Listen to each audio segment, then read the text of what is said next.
What is up, everybody? NC. JCN. We're here live for Wrestlemania 14.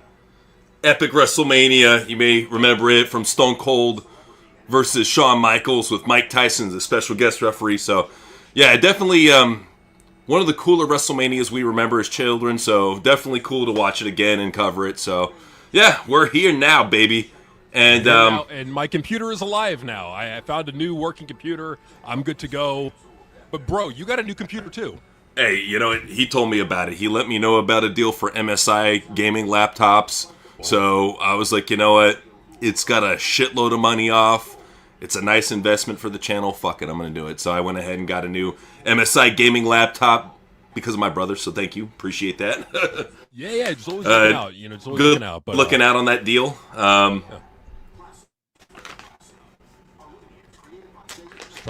I'm just trying to pull up WrestleMania on my end. Look, I can pause real quick. Oh, no, you're good, man. Yeah, 14 on Peacock. Yeah, I'm just doing the intro right now. They're just doing a recap of the feud for Shawn Michaels and Stone Cold. Okay. Yeah, so I don't know if you heard, but AEW is in the 2300 arena tonight. And something's going on with 2300. I guess like there's a bunch of union workers outside that are striking against, you know, people working 2300. Oh shit! What? So I guess like the arena workers, maybe they're striking. Something like that. I briefly saw it on X, so yeah, we'll talk about it more on the news. Get a little bit more information on it, but yeah. See, this is a cool intro, man. Just like they get right to it, show the cool shit. VHS was wondering, speaking of cool tech, what's y'all thoughts on Xbox Ally X handheld? It looks powerful as shit, I will say that much. I've seen videos of it play and do its thing. It's got a lot of power. You got yourself a little powerful gaming PC in the palm of your hand. The same time, though, at $1,000, yeah. That's it. Like, a lot of people are hating on Switch right now, but at least it's not towards $1,000. Now, I will say with this, you're getting something that is professionally made. I've checked the specs. It's good to go. Like, this is not some cheap piece of plastic. It's pretty close to what the PSP was when it came back, you know, back in the day, and it was, like, mind-blowing. So, it's got some power to it. So, we'll see what happens. Oh, shit, yeah, look at that. You know what it looks like? It looks a lot... Remember the Game Gear?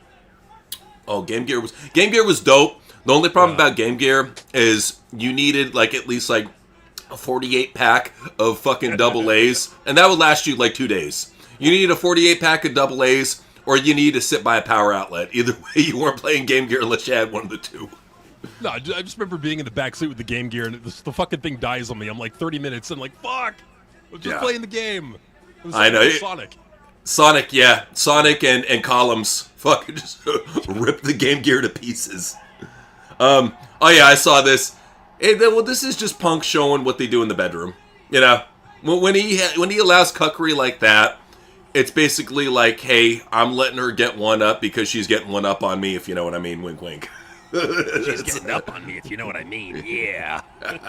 Yeah. I did not hear about what happened to him in the bowling alley. I know that he feels like really fucking bad about what happened. I'll tell you this much. Like, he definitely is backtracking a lot because people are in his DMs, like, giving him death threats, giving him racist comments. Like, I hate to say it, but the situation with Raja couldn't have happened at a more worse time. Yeah. It's, like, not a really good time for what's going on, especially with X, how they're pushing division. This does not help, man. You're only feeding those weirdos out there. That's all you're doing with shit like this. And that's the one thing, is like, shit like this, when even people on the outside sphere are paying attention to pro wrestling because of shit like this, and it's not a good thing, it's a fucking negative thing, we gotta get our shit together, you know? Well, not us specifically, I'm talking about pro wrestling, you know? Oh, no, for sure. I mean, it needs to get its shit together, but it's kind of one of those things that's like controversy equals cat. It's like, look at the Hulk Hogan stuff. Like, all the controversy surrounding that drove a lot of people to watch, or not watch, but to, like, kind of get into the sphere of wrestling that they otherwise wouldn't have. True. No, fair point. All right, they're starting it out with LOD and Sunny. Cool. Sunny looks smoking. She's wearing some fucking, like, fire-type gear. Got slits on the side of the leg. Got Jim Cornette with smoking guns. All right. It's looking like a schmoz tag team match.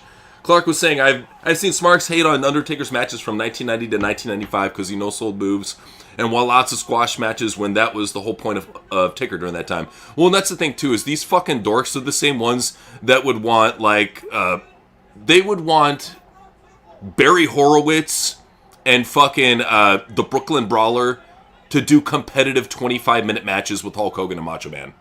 That's the same type of fucking idiots we're talking about. They're not used to what we were used to growing up. Seeing people built up in a dominant fashion, especially somebody that looked like The Undertaker. He's almost 7 foot tall, 300 pounds, strong as hell, has a great look to him, had a good manager. It's like, it made all the sense in the world to give him that type of Goldberg push. He's the fucking Undertaker. So, I don't know. I just... even give him... Yeah, no, I completely agree. Well, and, like, it only made sense, too, with The Undertaker. If you want him to matter, he needs to win a lot, and that's why he had the streak for all them years. So, but yeah, no, it's just they don't have the point of reference that we do. It's like, when they see wrestling, they're looking at it from fresh eyes. When we're watching wrestling nowadays, we're watching it from a perspective of, we've seen the Attitude Era, we've seen the Ruthless Aggression Era. We lived through those eras, and so we can compare how we felt and what we saw back then to what we're seeing now. And the shit we're seeing now, let's just face it, it's fucking boring. It is absolutely fucking boring. What's to the point, man, that I can watch these old pay-per-views. Like, I can watch a WrestleMania back-to-back. I literally watched, 23 the other day. I'm watching 14 right now. This is the type of shit that you could put on in the background, and it's not a big deal. Like, it's entertaining, it's fun, it's got funny commentary, you see hot chicks, you see big dudes beating each other up. This is what we grew up with. This is what I can identify with as being good wrestling, because it is, in fact, good wrestling. Look at the crowd. The crowd tells it all.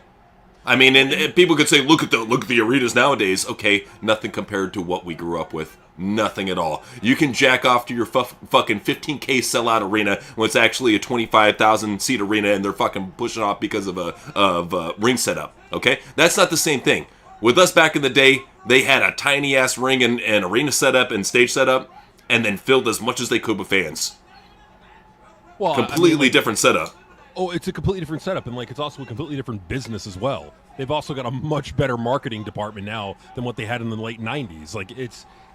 Comparing modern WWE to late 90s WWF, it's like you're comparing a privately held company that was a lot smaller to a much larger publicly owned company. It's not the same. You can't compare the resources that WWE has now to work with compared to what the resources that WWF had to work with back then. Completely different thing. And again, it's like we've said it, we say it over and over, but we got to keep saying it's that Vince built all of this. If it weren't for Vince McMahon, it ain't Triple H. Triple H inherited this shit. And what have we gotten from Triple H? We have gotten record low viewership for a lot of these shows. Yeah, and well, that's the thing, man. It's like watching shit like this, you can watch it all the time. Like that Raw, SmackDown, these PLEs, they burn you the fuck out to the point that you don't want to watch Triple H shit. Like, with Vince stuff, I kind of had to deal with Triple H shit talents, but at least I would have the solace of knowing that Vince is doing the show and there's going to be some cool shit on there, you know? But now I don't even have that. Now it's just complete Triple H slop. It's NXT black and gold shit talents with Triple H shit writing, and it's on way too long. The matches last way too fucking long. There's not enough segments, and when there are segments, they're goofy fucking stupid segments to appeal to fucking internet gooners. Like this fucking Rhea Ripley Io Sky shit. This is not for anybody but fucking fat balding gooners jacking off to the TV. They're the only ones that are jacking off to this, literally jacking off to this fucking segment with them babbling in Japanese. Nobody wants to see this shit. Well, and who they're booking the show for tells you a lot, because they're booking for the pops. Like that's completely evident. They want pops from the crowd. They want to pack the house. Okay, so what they're doing is they're booking for the crowd that is most likely to buy tickets for the show, rather than the people are watching at home. And that's why you're seeing these big attendances, but you're seeing shrinking TV numbers and shrinking Netflix numbers. It's the reason why. It's that they're putting all of their energy into catering to the people in attendance and giving them the kind of booking that they would want to see. And if they're booking this kind of stuff, it kind of makes you wonder who the audience is that's buying these tickets. And it kind of lends credence to what we've been saying. It's that it's a lot of these like former AEW diehard, because if you're going to be spending that much money on a wrestling ticket, you're probably not a casual fan. Oh yeah, well, and that's the thing too, is there's so many comments saying the segments are not goofy, they are just lifeless and boring. The problem is that they're both. Agreed. They're both. That's the biggest thing. Is that you got the goofiness and you got the boring shit too. You got both. Because you look at like Asuka, you look at Io Sky, you look at Kairi Sane and the boring promos that they do, and goofy. they look and act goofy, but overall it's like a wrestling show trying to be catered to kids and neckbeards, but it's got this overall haze of boredom to it, It doesn't care. That's the thing, is that you can tell that Triple H is checked out. He doesn't care. It's all about the power. And that's what it is with this guy. And that's what helps me from not enjoying his show, is knowing that he's not involved in it anymore. It still has his shit all over it, but he's just completely checked out. We don't even get Triple H at his best anymore. We get checked out Triple H. we get checked out Triple H, who I think they're doing everything they can to get the people to continue buying tickets to the shows. Like, if people wonder why the shows are so boring, it is because Triple H is not creative. I completely agree with you on that. It is because Triple H does do spite booking. Like look at what he did with he fucked over CM Punk, and they showed it with the Unreal documentary, where he fucked over CM Punk in favor of Jey Uso. Like, he will do those things, but overall, but he did that because he sees the crowd yeeting. He sees the crowd yeeting, is like, oh well, the crowd wants yeeting. All right, I'll have Jey Uso win. Hold up. You can't forget about the fact that CM Punk was fucking injured in last year's Royal Rumble, and you can't. He didn't fuck him over. I'm not gonna side with the fucking neckbeard smart dickheads on that shit. He was a fucking injury. He was a liability. You can't put somebody in the Royal Rumble spot if they're a liability. I hear you. But just let me say this. So I hear you on that, and you know what? I'll agree with you on that. But what I will say is this: is Triple H is looking at the crowds. He's going, okay, they're yeeting. I'm going to put Jey Uso over, because he saw that as a cue to, okay, I'm going to shove Jey Uso into the main event, even though he's not ready, even though he's botching moves, even though he's winded and out of breath. He's going to go ahead and do it because he sees the crowd yeeting. So he'll book for the crowd, and that's why there's so many people in attendance, but there's so few people watching at home. Is that he's traded the people watching at home for the people in attendance, and that works only for a while until USA Network complains, Netflix starts complaining, and we just saw Fox kick them off. This is going to happen to every pro wrestling company out there. It's going to happen to AEW. It's already happening to WWE, and they're not even talking about it. We just mentioned on the news, look how much of a fucking failure Saturday Night Main Event is. It took them, 3 or 4 of them, and now it's already on Peacock. That's what it is. I mean, NBC's big show isn't their big show anymore. It's now Peacock's big show. So that tells you right there that wrestling on cable ain't fucking working out, because they're not digging the 1.3s and the 1.2s. They could sell it as, oh, we got this fucking awesome number, we got all these people. No, you didn't. Because if you did, you'd still be on cable. And people have to remember that, WWE had a contract with NBC for all these Saturday Night Main Events. So these would be like an ongoing monthly kind of thing, where it's like another Saturday Night Main Event, another Saturday Night Main Event. And so NBC looked at it and they're like, okay, well, and just for people who don't know, the last Saturday Night Main Event on NBC got 1.1 million viewers. The average NBC program in a primetime slot like that gets way more viewers. Oh yeah. Well, that's why all cable companies that have wrestling on it right now look at it as filler content. Even streaming. Everybody is looking at pro wrestling as filler content, and the cheaper they can get it, the better. Because, I mean, look at it this way. When you're getting, 286,000 on Collision, and you can just throw up an episode of Big Bang that gets 500K easy? Shit. Easy money. You already owe the tape.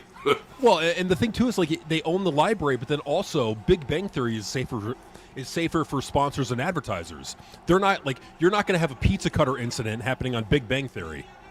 Dude, isn't that crazy how Nick Gage pretty much killed his spot at the big time doing that shit? Yep. That's literally all it took, was him doing a pizza cutter spot on fucking Dynamite during a Domino's. It was picture in picture with the fucking Domino's.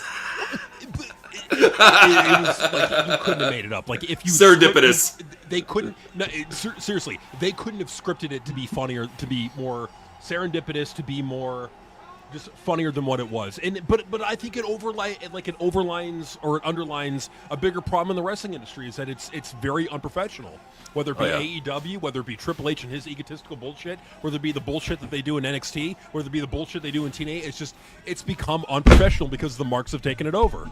Amen. Amen. And that's the thing too, is the marks, they continue to dictate what's right and what's not in pro wrestling. And that's the thing, is like, anytime somebody has a dissenting agreement, even if they agree with this guy all the time, like Bret Hart, for example, the minute that Bret Hart starts coming after their favorites, they get mad. They don't have any loyalty to fucking anybody. They cannot take constructive criticism. They look at constructive criticism as a personal attack instead of you trying to help them out. They have a very warped sense of thinking.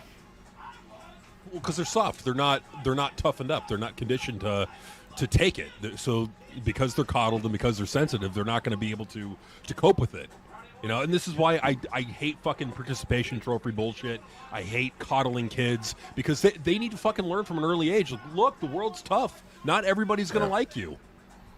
Well, not only is, number one, not only is everybody going to like you, but it's not easy out there. You will not be handed anything out there. You have to fucking work for it. That's as simple as that. You can't just... That's my favorite thing, is people that just get into streaming and turn on a camera. Where's the fans? You got to put the time in. Yeah. We were fucking putting out NXT Sucks for fucking like 5 years before we started streaming live. You got to put the time in, man. Got to put the time in. Well, but like, if you're doing something that you enjoy, there's a joy in the work. It's like the work becomes fun, and it becomes like a motivation to keep doing it. And it honestly becomes just like a drive to just push yourself further and further. And it's a good thing. Like, work is good. That's what kids nowadays need to learn, is that work is fucking good. Well, and that's why I know you're a big proponent for AI. That's why I'm kind of against AI, because as it is right now, the youth that we have right now are already unbelievably fucking lazy. I don't want to enable their laziness anymore.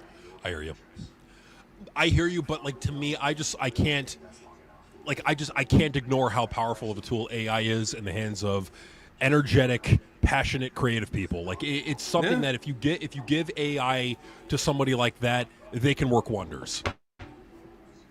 Oh no, absolutely. It definitely is it's a super tool for the cheap. There's no doubt about that. Mm-hmm. There's no question about. My whole thing though is that a lot of kids think that, fuck, I don't have to study in school. I can just use ChatGPT to do my homework. I don't have to study in the university. Just use fucking AI to do my homework. I don't have to worry about work. I'll just fucking trade coins all day. They have a very warped sense of thinking. They don't want to actually get out there and work. It's like, dude, no, you trust me. The best way to get motivation to work is to actually get out there and work. You have to jump in the water. Don't tread your foot. Don't dip a toe in. Jump right in. It's why I believe one of the best things that any young parent can do for their kid is you got to teach your kid discipline from a very early age. You got to get your kid used to like give your kid like a list of goals to complete throughout the day. I want you to do this, and then what that will do is make your kid think that, hey, I'm getting disciplined. They're probably not going to like it, but you're getting disciplined. You're getting used to working and achieving goals. That's a great mindset to instill in people at an early age. And look, like what I was saying, with work, is that it can be fulfilling. It really can. Oh, absolutely. So VHS, since we got a shitty fucking cruiserweight match on right now, VHS says, I warned them about Switch 2 and how overhyped it is. They really think that console can handle games like Elden Ring. Nintendorks are mad now. Well, and I could tell right from the get-go with Switch. People were overrating the fuck out of Switch, saying, oh, Switch is going to be fucking amazing, it's a game changer, blah, blah, blah, blah, blah, blah, blah. I looked at the graphics and I'm like, okay, what are you guys masturbating about? This literally looks like fucking GameCube. What are you talking about? And then, Switch 2 came out. And it was this just huge headache where they were bricking the consoles. It didn't look that great. Just all these accessories on the side were so much money. Nintendo is one of the greediest corporations out there right now, and if anything, I hope this killed their fucking format. I hope it killed them dead. All they really need at this point is DEI. Add a heavy amount of DEI into your shit, and you'll kill your fucking format dead. Because your colorful kitty games are the only thing keeping it around right now. And it's true. I mean, unfortunately, it is with Nintendo. And like, Nintendo kind of made that their niche with, like, Super Mario Brothers and, like, all that. And there's nothing wrong with that. But when you were saying all that, it really made me think about the whole Cracker Barrel incident. So people who don't know, apparently they've reversed their decision to change the logo. They're going back to the old logo. Mm-hmm. And when you look at the stock, you see the stock, it tanks and then it zips up. It spikes up like a straight line, right? And I'm thinking to myself, was this a strategy on their part to create like a stock buyback kind of thing where they tank the stock, they buy it at a cheap price, and then the stock goes up, and then they make a shitload of money? Could it have been a thing where they did something like that? I mean, because I think that this is ultimately what I think companies may start doing in the future. Is they're going to say, hey, I could do what Cracker Barrel did, take a temporary hit, but then buy the dip and then get in when the getting's good, and then ride it up. I think they can try that strategy, if it is a strategy, for a short while before it eventually backfires and people realize. That's a good point. Yeah, because I think people will eventually, they'll, hey, I see what you're doing there. Yeah, so I think there's some companies out there that know what they're doing, and it wouldn't surprise me if Cracker Barrel tried this. It really wouldn't. Absolutely. GT was saying, hey, TWRP, Rampage Jackson and Raja Jackson help perpetuate the stereotype about black dads being aggressive to their sons and black men being savages. I say that as a man who's half black. Well, and here's the whole thing about the situation that I always get down to, because whenever you go on the internet, you're going to see things that make all skin colors look bad. You're going to see, mainly on the internet, it's mainly what you're going to see, especially on X. You're going to see a lot of brown, black, and white bashing. That's just how it is. I see Hispanic bashing and Asian bashing from time to time, but for the most part, it's Indian blacks and whites. Those are the main ones that you're going to see a lot of criticism against. And every one of us out there, every race out there, we all have our faults. We all have bad ones. We all have good ones, And the unfortunate thing about social media is we're going to focus on the bad. Controversy creates clicks. That's how it is. So, just shit happens, man. We have shitty white liberals too. We're not proud of our shitty white liberal people either. Let me just say that much. No, it's so true, man. And it's like, it really doesn't help. The one thing I would just say in response is, Rampage Jackson doesn't speak for all black people. He doesn't speak for me. Like I would kind of get into that mode where it's like they don't speak for me. He doesn't. I just do that. Yeah. Absolutely. Well, and that's the thing, is Rampage Jackson has always been a big goofy man-child.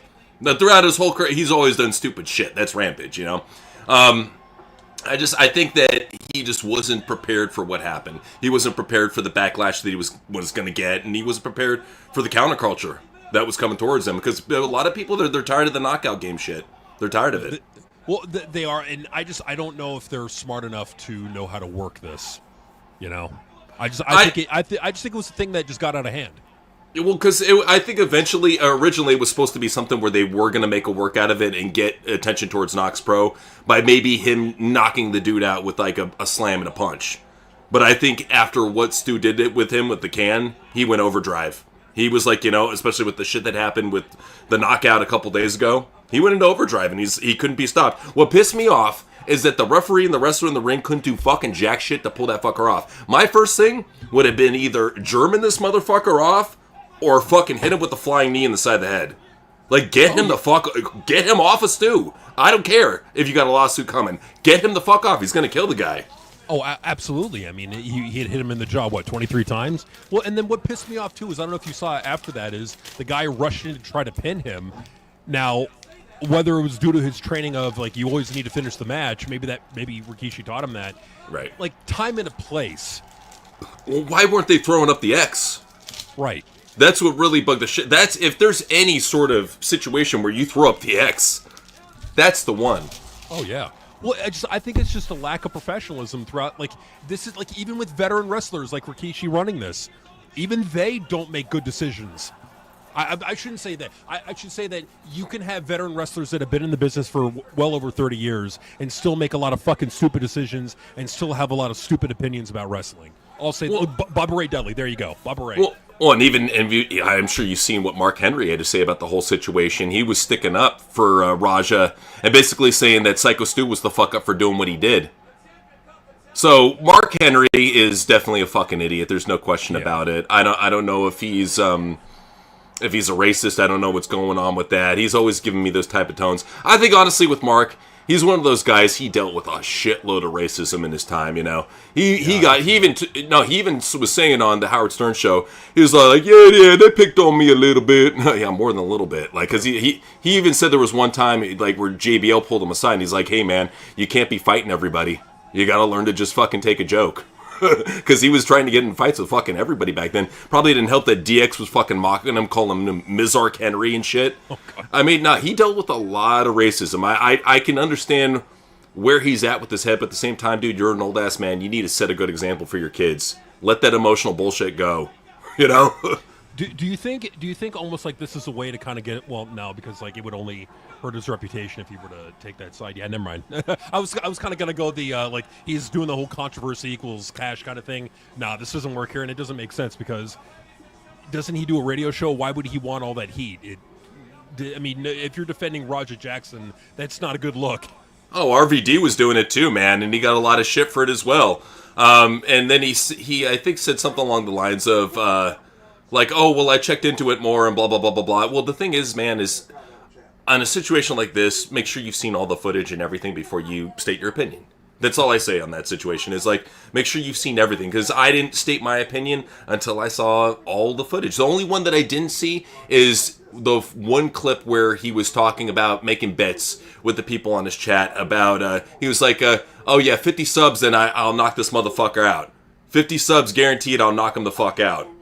I didn't see that video. When I saw that, I'll show it on the news. But when I saw that video, I'm like, okay, I probably didn't see one of the second worst videos. Him actually making the bet to knock this guy out and premeditated murder basically on camera. Attempted murder for that matter on camera. I would almost like feel tempted to take this to the top. Like if you've really like if there's ultimately a problem with this company, you got to take it up with Rikishi. You got to take it up with the guy who should know fucking better, who should have had all the ducks lined up in a row, everything prepared for Roger Jackson, so that Roger Jackson knows exactly what he's getting into, so that the wrestler that he's working with knows exactly what they're getting into. And unfortunately, they run it like a fucking outlaw indie mud shit show. Well, and what trips me out too is, I don't know if you saw the clip, but they had an Inoue in that clip. You know, he's part of a big Samoan family. These guys know wrestling. Oh yeah. So this guy, he's an older Inoue. I can't remember his name, but he's an older member of the Inoue family. If anything, he should be de-escalating it. Now he's like, nah, he's gonna get his receipt, oos. You can't be fucking with him like that, oos. You ain't Jimmy Uso, motherfucker. Shut the fuck up. Totally. It's what it sounds like to me. With that being said, is that they were setting up kind of like a loose work, but they didn't kind of tie everything together and let all the parties involved know like what's to be expected and be prepared. Like they didn't do that. They kind of did a fucking. That's what I'm saying. That's what I'm saying is that fucking Inoue guy. He's got so much experience. His family has so much experience. He's obviously there because of Rikishi. He should have been talking with Rikishi to this guy and game planning everything ahead of time, especially if you have that much experience. The fact that he let this shit happen and egged it on like a fucking idiot, I would hope that Knox cuts their ties with them. I would hope that a lot of people just cut their ties with Knox as it is, because that place is a fucking outlaw mud shithole, and it deserves to be closed down. You hear they got dropped by ID? Yep. Absolutely. No, I was about to mention that. Yeah, they got dropped by WWE's ID, and good, because you know what? If you're doing that much of a fucking unprofessional shit show, then you should not be in business, and you should, let alone be affiliated with the WWE. Like, WWE cannot afford to be affiliated with shit companies like that. And like, Rikishi honestly should be ashamed of himself when you have that much knowledge and experience of the business, and it's that fucking shittily run. It's like people who give Tony Khan shit for his shit show. Oh, absolutely. I just want to say, if there's anybody in the Southern California region you're looking for a good school, I got to give a recommendation to SoCal Pro Wrestling. It's over in San Marcos, handled by B-Boy. He knows his shit, so hit him up. If you're in SoCal, you need pro wrestling training, that would be my option that I would go to. So just saying. There you go. Yeah. But, with RVD and Mark, I know that they were looking for the contrarian opinion to get clicks at the same time. This does not help out their reputation. You know, it's not the right thing to do, man. Especially in RVD. Like, RVD, I can understand with Mark, he's black. You're not black, bro.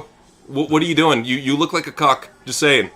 Well, it's like the benefit or the whatever benefits they may get from it does not outweigh the negatives that they're going to be getting from it. Like, you got to kind of weigh these things and, like, say, where's the benefit, where's the drawbacks of it.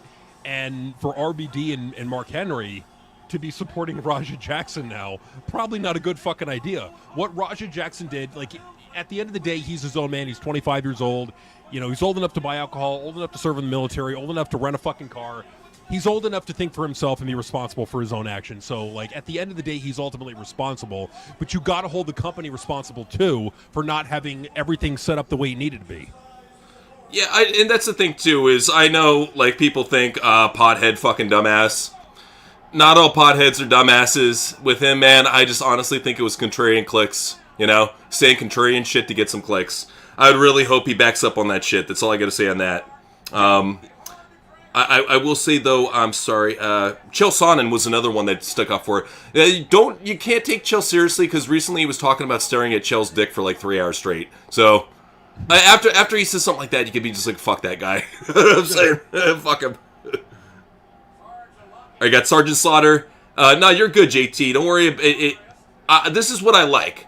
I love it when you guys bring up a passionate subject to talk about. Oh, yeah. And you get us involved, too. And trust me, the Raja Rampage shit, I was passionate for a couple days about that shit. That shit really got me incensed, because pro wrestling is already something that has a negative light on it. Something like this does not help it out at all and does not make it look good. If anything, it puts it right back in the fucking dirt. So all the advancement that WWE is trying to make with, it's for the kids now, it's for the family, you can bring your family to it, yeah, so you can watch a guy get violently knocked out fucking 23 times in a row. Well, and you could hear the fucking kids screeching in the background. It was terrible. I mean, I should put up an audio warning, but I didn't. So sorry, but oh yeah, well, it was, it was a terrible thing to see. Somebody almost get beat to death, and it just goes to show that, like, it just shows where the wrestling industry is. It just shows that it's so unprofessional all the way around. Like what we said before, I know I'm kind of beating a dead horse here, but like it just shows where the industry is and why you don't let fucking marks into the ring, let alone into the front office. And because if you do, you will get what we get now. And the other reason why WWE is getting the sellouts that they got now is they have a well-run business run by Nick Khan and TKO. Triple H is not running the fucking marketing department. He's not the one responsible for selling those tickets. All he's doing is like, all right, that match, all right, we'll put them over, all right. That's all he's doing.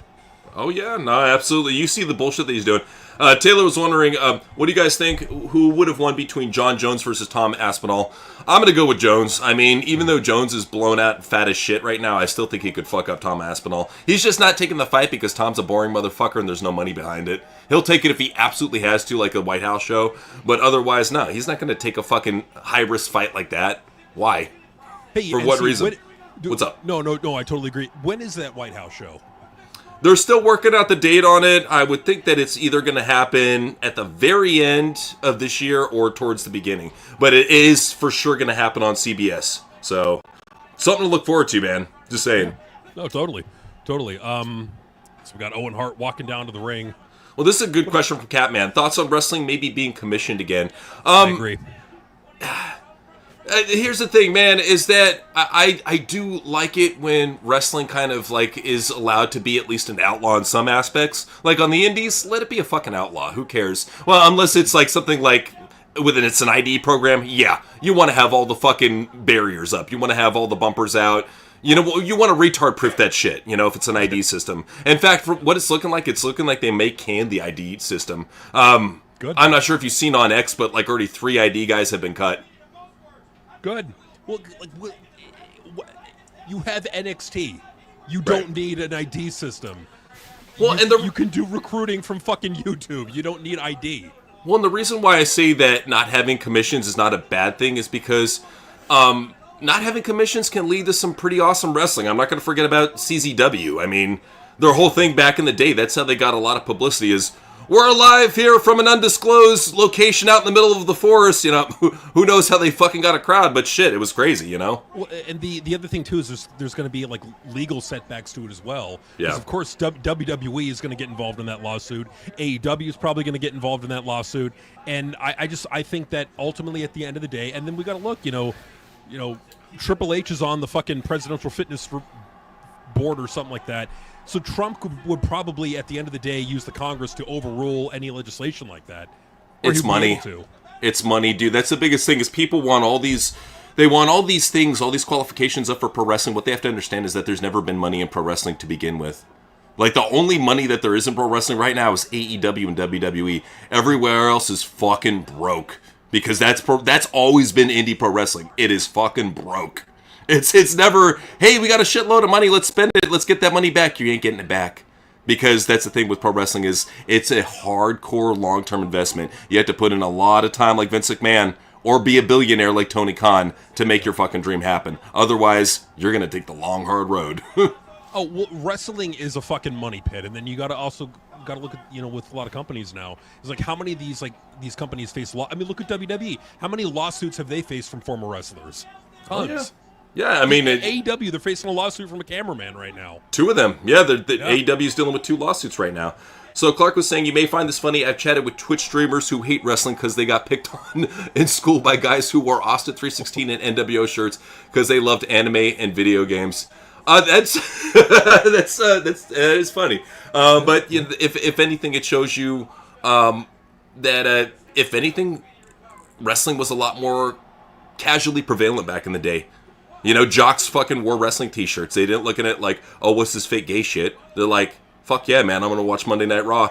Well, and what's funny is that a lot of those jocks now, you'll find them wearing anime shirts now. Dude, well, that's the thing, too, is anime shirts are everywhere, dude. I saw some gangster chick the other day wearing a fucking anime shirt.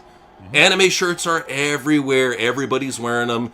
Every age group. Anime is almost like the new pro wrestling in a lot of ways. Not in how you're watching it or the entertainment you're consuming it. I'm talking about the popularity. Like, it really has flipped a lot in a lot of ways. It's crazy. Well, what's crazy about, I was looking a couple years ago, because I wanted to do research on, how big anime was relative to other companies. The entire industry of anime, so you take all the anime production companies, everything, all of them, combine them all together.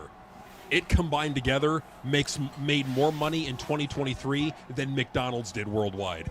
Yeah, well, that's why you see all these companies try to get in with all these top anime producers, and even Crunchyroll going mainstream as shit, too. It's because that's where the money's at. They always follow the trends, no matter what it is. They will always follow the trends. So, yeah, it's definitely a crazy turnaround. So, Bullsey was saying a video idea. Why John Cena heel turn is a failure. You don't really have to be for it. It wasn't. But when Cena turned heel, he made it in the mainstream. He fucked it like his wife gets fucked in front of him.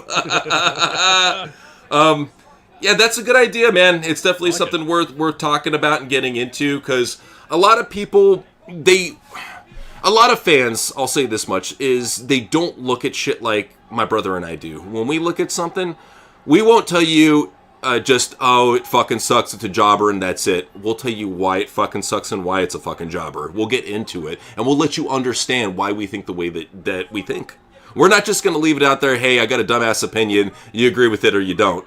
We'll give you a reason to agree with our dumbass opinion if you feel it's a dumbass opinion, We'll make you believe. We'll make you believe. No, but what we'll want to do, and I completely agree, is that we'll want to explain and really go into the details as to why it didn't get over, why it didn't work, what John Cena could have done differently.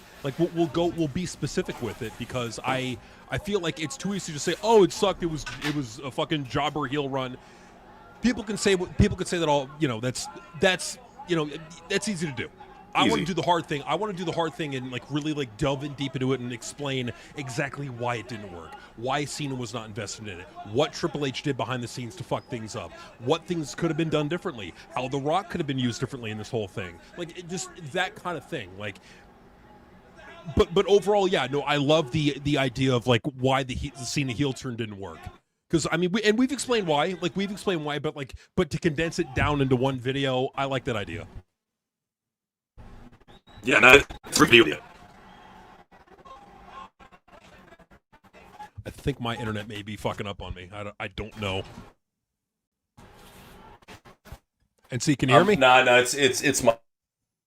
I'm gonna plug in my Ethernet rack. Oh yeah, no worries. Okay, so plugging in the Ethernet. Okay. So Owen Hart, you got China looking at Owen Hart in the ring. Man, dude. No, you're good, man. You're good. But yeah, dude, so yeah, I'm watching this match. You got Triple H, you got Owen Hart in the ring. I'm looking at China.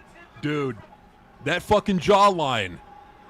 Who does it look like nowadays? Whose jawline resembles that nowadays? I'm just saying, there's a lot of weird jawlines out there. What'd you tell them? Tell them the jawline. Tessa Blanchard, right fucking there. Yeah, I can see that. I can see that. I can see that, yeah. Powit said, thoughts on Lil Nas X? Did he leave a Diddy party? Lil Nas X is definitely, he's a dirty little pervert. I'm not sure if you heard about him. He might be looking at jail time. Shit. And that music video he did was very foreshadowing, wasn't it? The one where he's in jail? Just saying. Well, it's like... There's only so much they will do to protect you at the end of the day. Like, that's the problem with all. Like, the real financial money elites, they'll be protected. The Rothschild family, they're protected. Ain't nothing bad ever going to happen to them, because if it does, the entire fucking world banking system will collapse. Like, if they ever get rolled up into exposed in the Epstein list, shit's going down. But, like, for Lil Nas X, he's some fucking little expendable jobber pop star schmuck that can be fucking thrown away and people will forget about in 2 years. Like, really, and that's a problem too. Is like a lot of these pop stars, you'll forget them. Like, well, notice right now, go ahead. Well, notice how this only happens once they fall out of the limelight. Once they fall out of the limelight, they become victims. Yeah, well, and that's the thing too, is like so many people look at pop stars nowadays, like unless it's like Taylor Swift. I mean, and you look at Xena LaVey and Taylor Swift. Just saying. Maybe her official family isn't the real family. Just saying, but. You look at a lot of pop stars nowadays, like a lot of them are going to fall out of favor. I remember back in the 2010s, bro. You remember Kesha? How fucking popular that fucking annoying bitch was? Don't stop making pop, kitty, step. Oh, that fucking shit! I couldn't stop hearing that. Wake up in the morning, and she was talking about brushing her teeth with a Jack Daniels or some shit. Yeah, that was bad. And then you find out what happened to her, that she got like fucking diddled by her producer and. He's a fucking satanic weirdo. It's like you find out about everything, man. It's crazy. Yeah. Oh yeah, no, it's fucking crazy when you get to when you really go into depth about how the dirty shit that really goes on in the music industry and even in the entertainment industry. I mean, look at Harvey Weinstein. That shit's now coming out. Like the real moneyed people, the real people at the top, they're never going to go down, because if they go down, the whole fucking system goes down. They'll take it down with them. But the people underneath them. The expendables like Lil Nas X and Kesha and Lady Gaga has pretty much faded away. You look at them; they're expendable. Kesha's no longer there. Like I'm pretty sure that I just mentioned her. A lot of people forgot about her. I forgot about her for a long time. Well, yeah, that's what it comes down to. Is like you become an expendable body, and that's what they are at this point. So, thoughts on Neville Goddard? I think a lot of what he's teaching and laying down is something that a lot of people wouldn't easily digest, but for those that can digest it and can digest that type of information, he's spot on about a lot of stuff. I mean, the big thing that he teaches is that words are very powerful in your life, and you got to be very careful about what words you use, because keep in mind, what do they call it when you write a word? It's spelling. You spell it out. You got to be careful the spells that you're putting out there. That's a good point. When you're spelling, it's very true. Yeah, it is very true. And you got to be conscious about what you're listening to as well, like the music that you're listening to, the games that you're playing, the movies that you're watching, because there is a lot of subliminal bullshit that they will be putting in there to program you at the subconscious level. Like Disney with their fucking all the sex imagery in their early cartoons. You know what I'm talking about?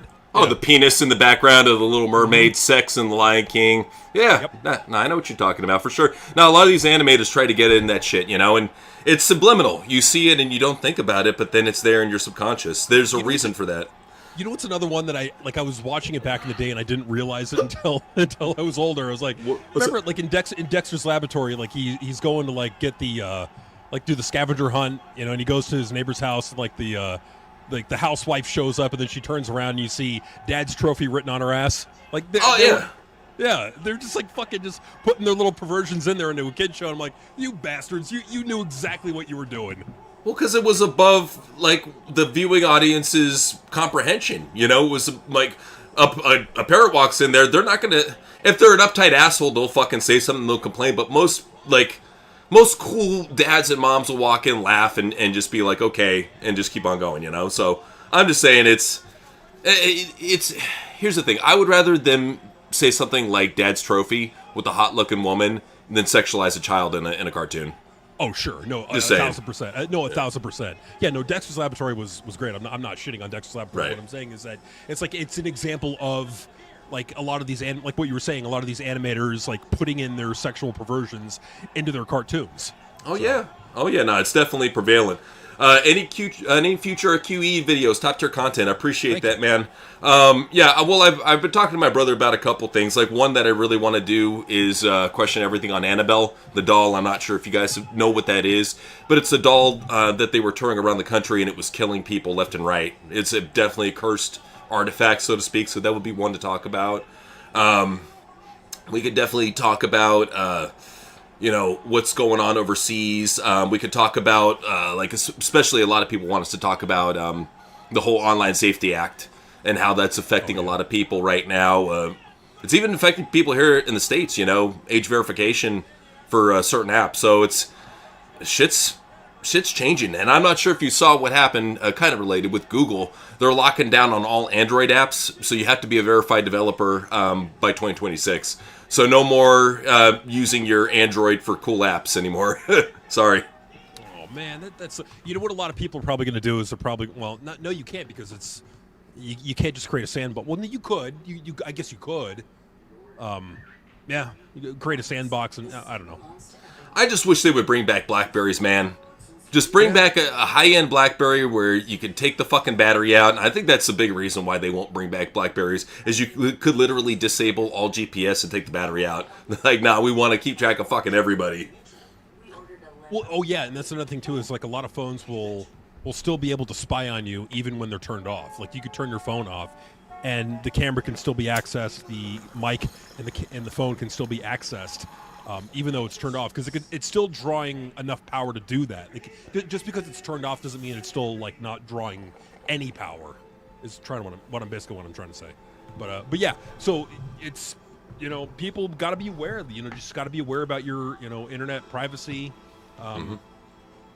There's I gotta forget the name of the service, but there's a service that will actually. Like, you pay them like $5 a month, and what they'll do is they'll go and scrub the internet on your behalf, like all of your mentions, everything, and make sure they're totally in the clear. Your passwords aren't being shared across on the deep web or the dark web. Yeah. Well, the big thing that I would recommend to most people is just be careful how much you reveal on your social media account. Because that's going to be the dead ringer for anybody trying to hack you or anybody trying to get personal information out of you. Is they're going to go and they're going to look at all your social media accounts and see what they can get to know you. So just be careful what you put out there. Be careful what you put out there. Be careful what you put in yourself. Both things. Oh, for sure. And then if you also want to, it's a pain in the ass, but honestly, it's worth it. Have complex passwords on all of your accounts. Like if you don't want it to get hacked, have a very complex password. Write it down. Keep it in your wallet, or keep it wherever you'll know to go to for the password, and just do that. Like that's honestly one of the best things you could do to secure your accounts. And I will say, like, usually people talk shit about Apple, but that's one of the things that I like about Apple is that it offers you the ability to create complex passwords and save them. So you're good to go wherever you go on Safari or whatever. So, yeah, no, it's, just gotta watch yourself out there, folks. So, Boldy said, you guys don't understand how many people on Twitter tried to prove me wrong on something using Grok. Everyone needs to understand AI doesn't make you smart. I'll prove them wrong, by the way, LOL. Well, they need to understand, too, that that's the thing about AI is basically like, the best way you can look at it is like this bot that is on a fucking giant junkyard, and its job is to collect all the shit it sees to get to know us. Unfortunately, it has to go through a lot of shit. So don't get me wrong, it's a smart bot, but it's dealing with a very stupid society. So you're getting a lot of quote-unquote facts that aren't facts, just saying. Well, and to add on to that, like, in my personal experience, I've used Grok, I've used Gemini, I've used ChatGPT. I can't tell you the amount of times I've actually had to go and correct the AI. Like, say, hey, no, what you just put out is wrong, and they go, I'm sorry. My bad. Translation. Yeah. No, like I can't tell you the amount of time. Like if you I'm doing like some football statistics. I'm looking it up and I'm putting them into Gemini, and they're bringing up players from like that were drafted in like 2022, and I'm like, what the fuck? I'm like, no, like you got that wrong. Like, and it's like, oh, my bad. I'm sorry. Here's the corrected output. It's like even the responses that you're getting from AI, you need to verify. You can't just like say, "Oh, well, no, Grok says you're wrong," because Grok can be wrong. I've had a lot of experiences where Grok has been wrong, and I've had to correct Grok. Well, that's why I like it whenever somebody says, "At Grok, is this true?" And then right underneath that, you'll see a bunch of people just making them out to be fucking lame brains because they can't think for themselves. So good. I mean, I here's the thing: use AI when you absolutely have to. But don't be fucking lazy. That's the whole reason why we've been given search engines, is so we can look this shit up for ourselves. I'm just saying. Well, double check whatever you get from Grok or Gemini or ChatGPT to make sure that it's correct. Because there's a lot of times where you'll use a response from one of these AI programs and it'll end up being wrong.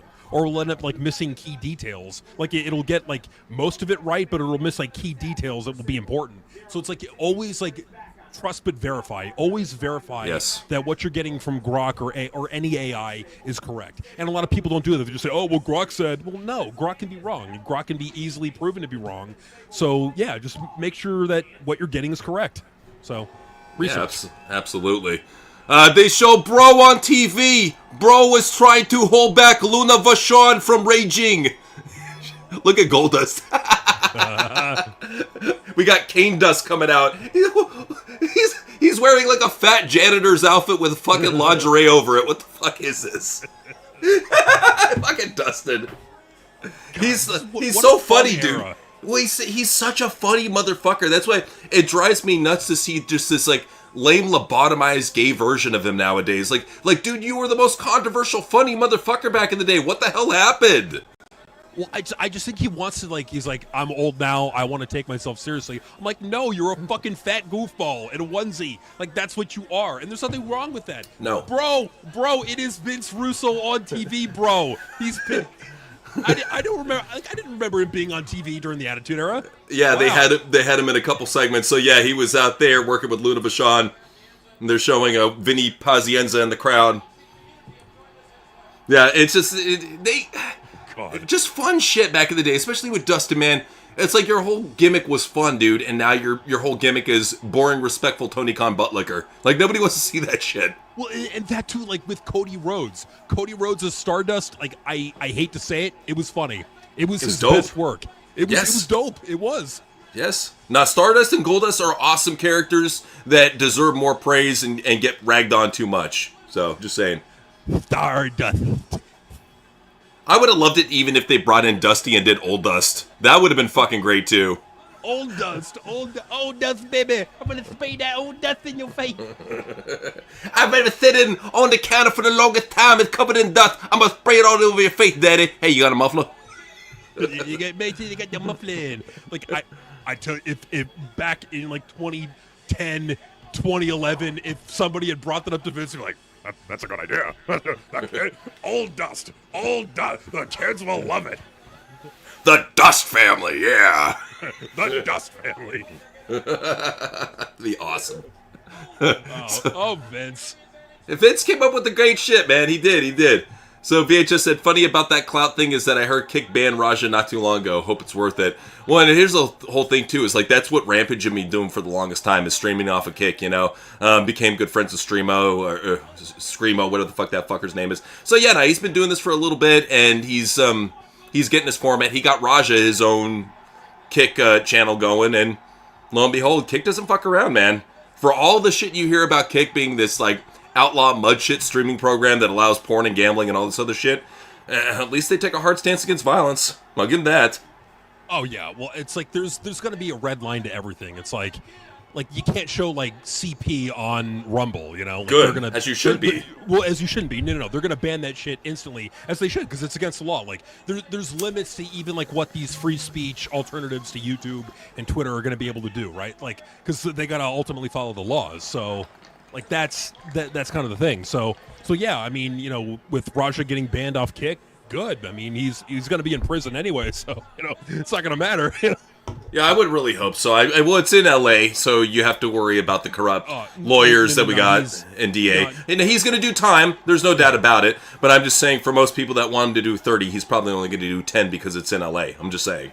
Well, and because his father's Rampage Jackson. True, yeah. They've got money, they've got connections. What they'll probably do is they'll probably do a settlement with with Stu with Rampage, and then he'll have like a 10, like maybe like a 5 to 10 year sentence, and then like Psycho Stu will probably get like, I don't know, 100-something thousand. I don't know, like because I don't know how much Rampage is worth, but I'd imagine he has money.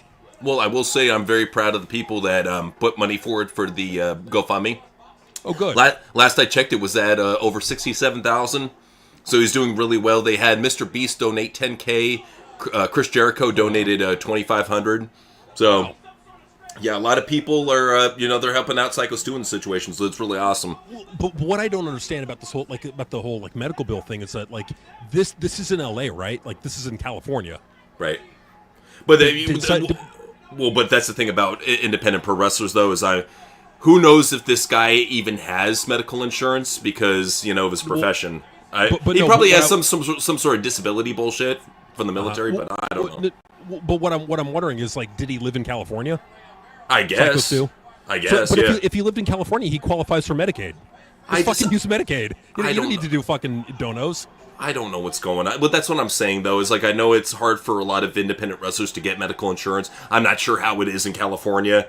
Just saying, Well, in California, if you qualify for Medicaid in California, you'll get independent wrestler. Independent wrestler. Even still, if you make less, if you make at or below the federal poverty line, then you no. Physical activity that you're doing that would be if MMA. Pro wrestling kind of fit into that qualification of we can't give you full insurance because this is what you do. If you disclose it, yes. I mean, if you disclose it, yeah. But as an independent contractor, you really don't need. I mean, to qualify for Medicaid, I think you don't have to list an employment qualification. I think they'll just look at your income and what assets you have, and then do that accordingly. But with that being said, it's nice that they gave them the money, but it's if you qualify for it, fucking just. If you're on fucking death's door, get the fucking medical care that you need. Yeah, Sable, get down. Bro, this is why I gave her the push. Look at her, bro. She's fucking money. Look at her. Look at the boobs. Look at the butt. Money. Dollar bills, yo. Bro, big boobs on TV, bro. Right there in your face. What more do you need, bro? Bro, she's doing karate kicks in pleather. That is fucking entertainment, bro. Dude, Sable cleared the ring. That was awesome. That was awesome. But the whole thing I was trying to say is I'm generally, as a libertarian, I'm against welfare, but fuck it. If you're doing professional wrestling, you need health insurance. Oh, regardless. No. Yeah, no question. I see. That's the thing is, I'll admit I'm uninformed when it comes to pro wrestlers, independent pro wrestlers getting medical insurance in California. So if anybody has any more information on that, please feel free to help me out on that. But yeah.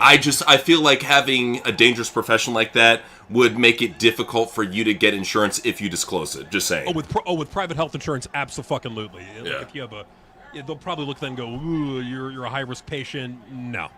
Yeah, just saying, because they're very touchy in it, depending on what state you're in. So, the Powit said thoughts on Superman movie. It was gay as fuck. FUWB. Overall, here's the thing about it. I think if you're going and taking the family to go see it, it's whatever. It's your typical shitty fucking waste money to go see a movie type of movie, but it's not terrible. I've seen worse WB films. Do I agree with CM Punk and think that it's the best DC film? No, fuck you, dude. I would say any old Superman blows the shit out of the water. Well, I like the action parts of it, but the story in it is so fucking cucked. They don't know how to write Superman. They make him into being just this emotional weirdo.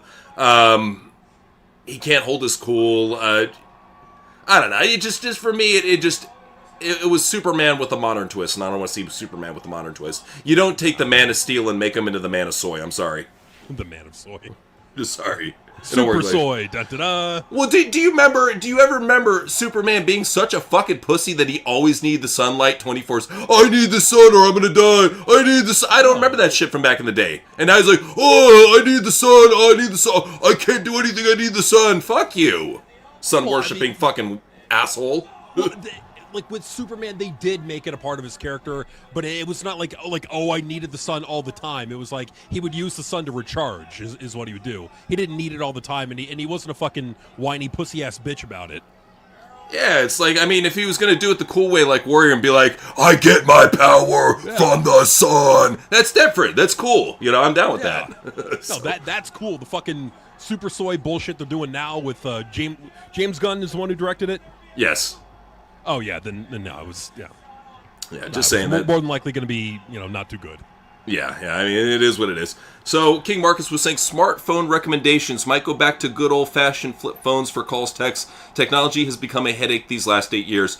I've been honestly considering it myself a lot, just going back and getting an old-school flip phone, especially if you can get it covered by your cell phone provider. Why not? I think it's definitely worth looking into, because especially nowadays, yeah, they're keeping track of us.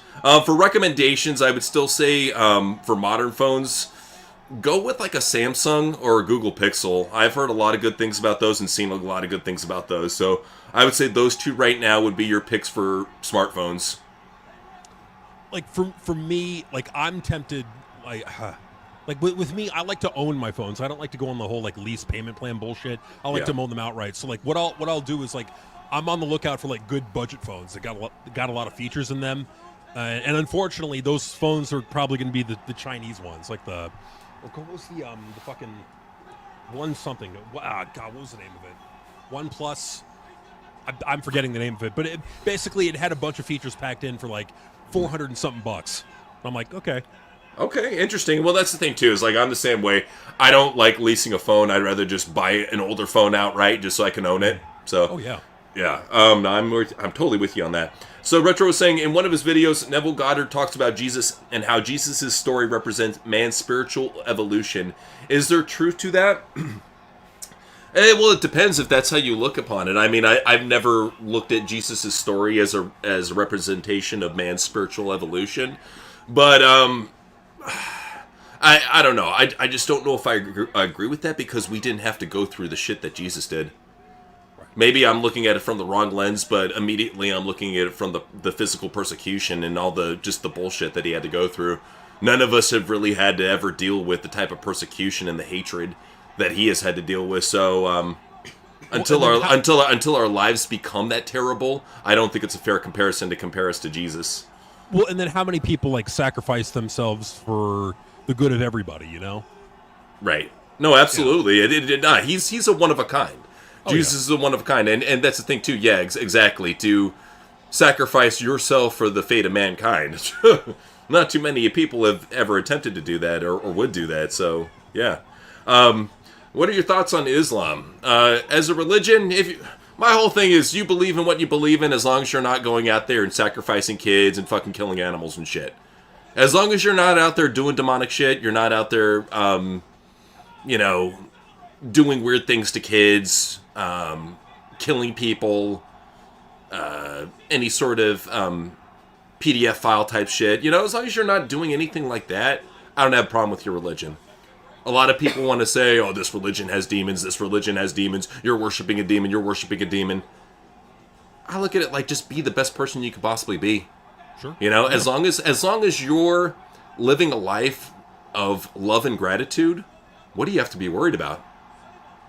Oh no, you're not putting negativity out there. If you practice Islam and you're living a life of love and gratitude, you have nothing to worry about. Well, it's like I would be more concerned about the actions of the people from the like it's not the religion in and of it. It's kind of like the gun. Like the gun itself doesn't kill people. It's people that pick it up and aim it at people and pull the trigger is what kills people. So it's like religion in and of itself isn't good or bad. It's just a thing that people follow. How they interpret it and how they act upon it is what matters and what affects people. So what ultimately we're saying is like, be peaceful. Don't act out your religion in a way that hurts people or puts people's lives in danger or does anything horrible like to children or anything like that. So I think like that's kind of like I think you would agree with me, right? Like we're kind of. Yeah. Oh, absolutely. No, I completely agree with you. I think you're definitely onto something right there. King Marcus was saying, Jesus is the Son of God. We are the Son of Man. However, I believe we are far more powerful abilities in the world lets us on. Praying proves this. Absolutely. Well, that's the whole reason why I said, and it's always something weird to get into, but that's the whole reason why I've always said that we're hated by other spiritual races out there because of our ability to advance. They don't have that ability. We do. We have the ability to break out of this matrix, out of this simulation, and actually ascend, to grow, to become a part of the greater source. They don't have that ability. No, humans are very powerful, and that's the reason why they keep us under lock and key. That's the reason why they keep us controlled, because they don't want us knowing how powerful we are. They don't want us accessing the other 93% of our brain that we don't access on a regular basis. They don't want that because they know the type of power, they know what we can do if we truly unlock all those abilities. And trust me, the CIA has released multiple documents where they talk about unlocking portions of the brain. So it's very much a possibility. It's scientifically proven. You can do it through certain methods. No, there was literally... Yeah, go for it. There was literally a CIA program where they worked on telepathy. Oh God, what was it called? Well, just look at the movie The Men Who Stare at Goats. That was a true story. Yeah. Mm-hmm. That was an actual CIA program, yeah. Yeah, absolutely. So, and I just... humans are very powerful, no doubt about it. So, Bullseye was saying, glad I was the only one that liked... Glad I wasn't the only one that liked Stardust.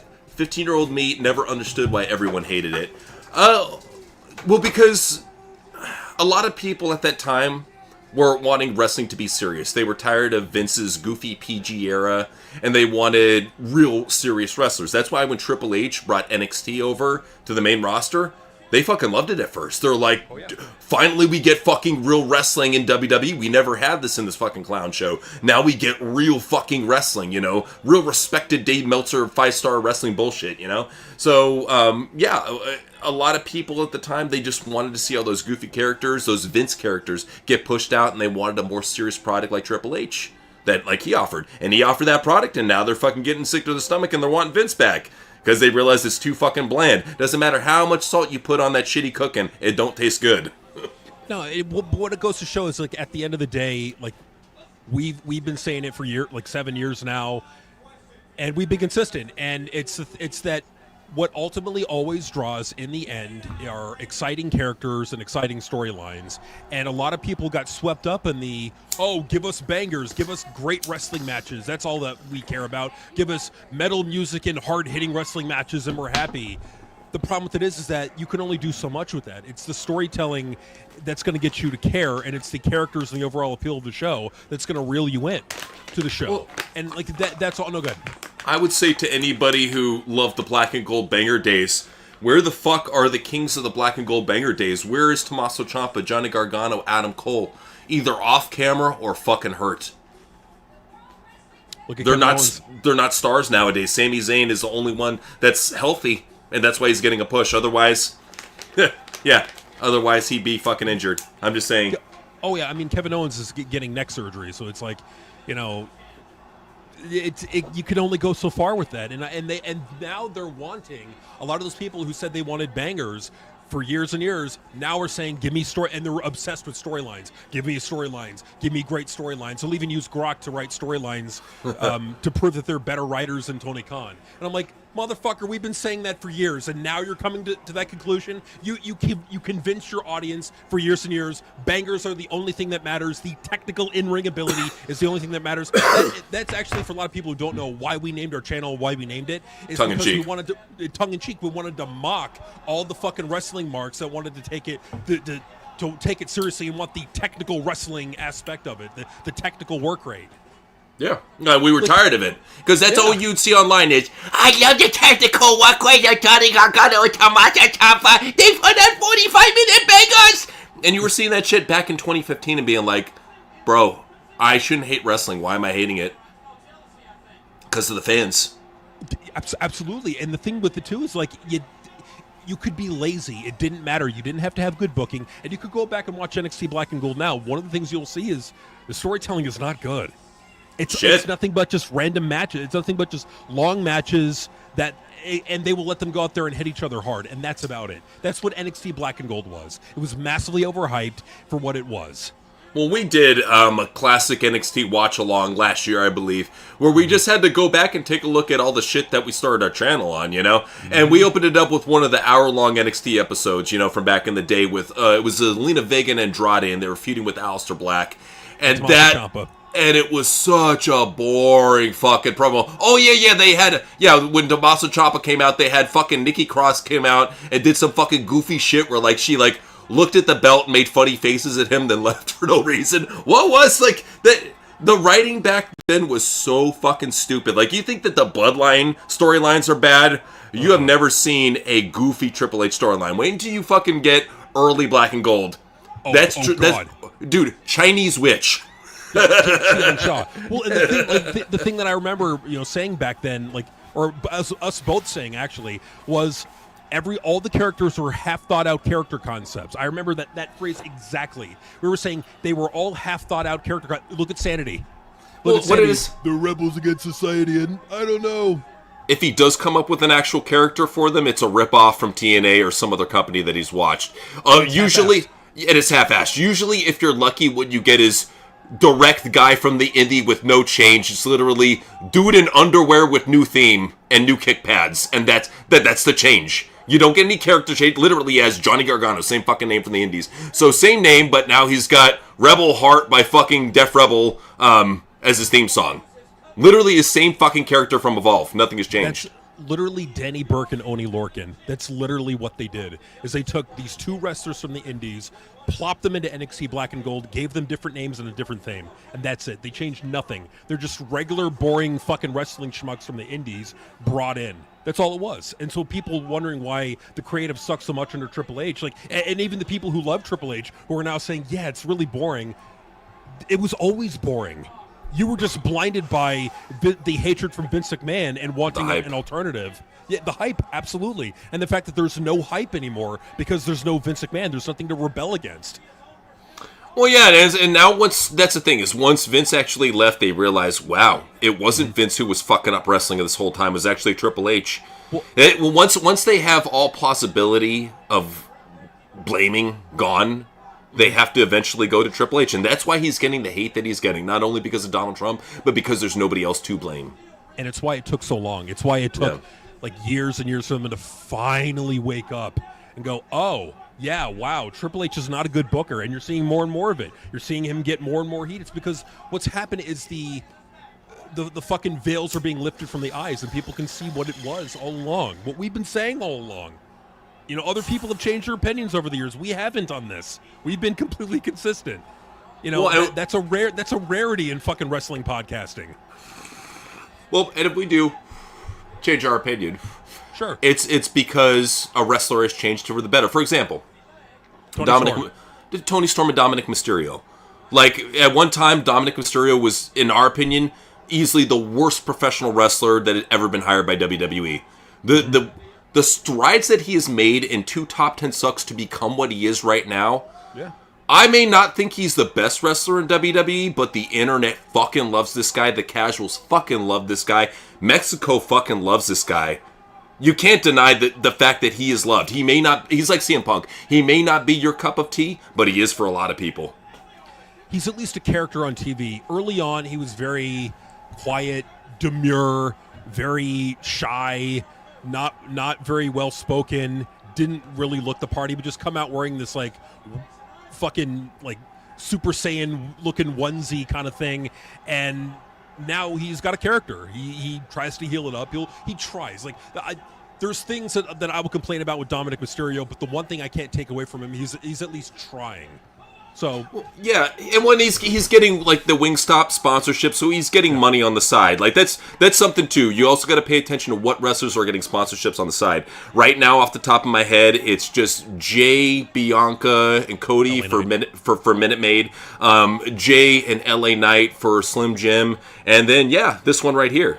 So, what is it? Dominic for Wingstop. So it's like, I pay attention to the wrestlers that are actually getting commercial sponsorships, and all the people that I just named have some sort of personality.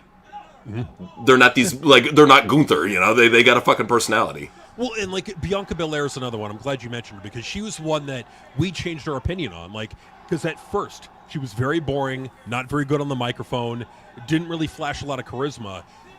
Gets under Vince's control, then all of a sudden she's coming out of her shell. She's cutting good promos. She's showing personality and charisma. So that's where like she changed in our eyes because she changed and got better as a performer. So yeah. I can't hold them to who they were when they first debuted and who they became. You know, like Alexa Bliss was another one. Like I wasn't the biggest Alexa Bliss fan early on, but I became a fan of hers as she got better. Becky Lynch should be enough. Like again, I'm not a fan of Becky Lynch. I hate Becky Lynch even to this day. But one thing I will say is that she got better as time went on. Like she became more comfortable.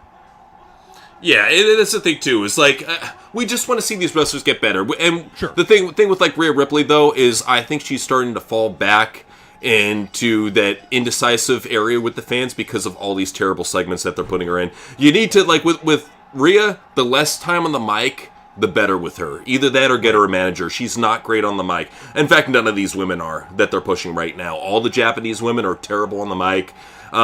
Rhea has always been very mid, very bland on the mic. It sucks because you have people like we said before, like Liv Morgan, Tiffany Stratton, Alexa Bliss. Notice all this, all petite blondes. Yeah. All the blondes, they're and this. It's not just because I got a blonde fetish or anything like that, and it's not nothing like that. All the blondes can fucking work the mic. Alexa Bliss, Liv Morgan, but even to a little extent, Tiffany, Maxine Dupree, Tiffany Stratton. Yeah, I'll even throw another one. Rusev's wife. Oh yeah. And Natalia's not awful on the mic. No. It's just we don't want to look at her face, you know. No. So just saying. Clark Herman said, "I told you I found Shawn O'Hare boring. Smarks in 2003 said he was going to be the next Stone Cold Steve Austin. Yeah, he had those devil advocates promos. Either than that, he bored me. I get you. Well, the whole thing about Vince is that with Shawn O'Hare, that was like a modern, or that was like cross for him back in the day. Yeah. That was almost like, because he didn't know how to take a character like Shawn O'Hare and utilize him to his full example. Like you thought maybe with the QTV thing that they were going to go for some like weird hacker thing. They always had a lot of potential with that. I mean, shit, they even gave it to Solomon Crowe over in NXT, Sami Callihan, and it looked to be pretty good. But Triple H dropped the ball on it because they didn't have Dusty to help book it. So, just real quick about Cross. So, like, sure. One of the things that like people are kind of curious is like, why isn't he getting over? Well, he did get over. He was one of the top merch sellers for WWE for a little bit, like for a few months at the very least. But one of the things I think from a character standpoint, when he does come back, and I think he will come back, is they need to book him like loose cannon Brian Pillman. He needs to be a dangerous, like I'm looking at Ken Shamrock. He needs to be a dangerous, psychotic loose cannon where you don't know what he's going to do. You don't know who he's going to hurt. You know, like he's not controllable. He's got to be that kind of guy. That's what made him special in TNA and Impact was he was that loose cannon. Up until he became Austin Aries' little fucking bag bitch. That shit sucked.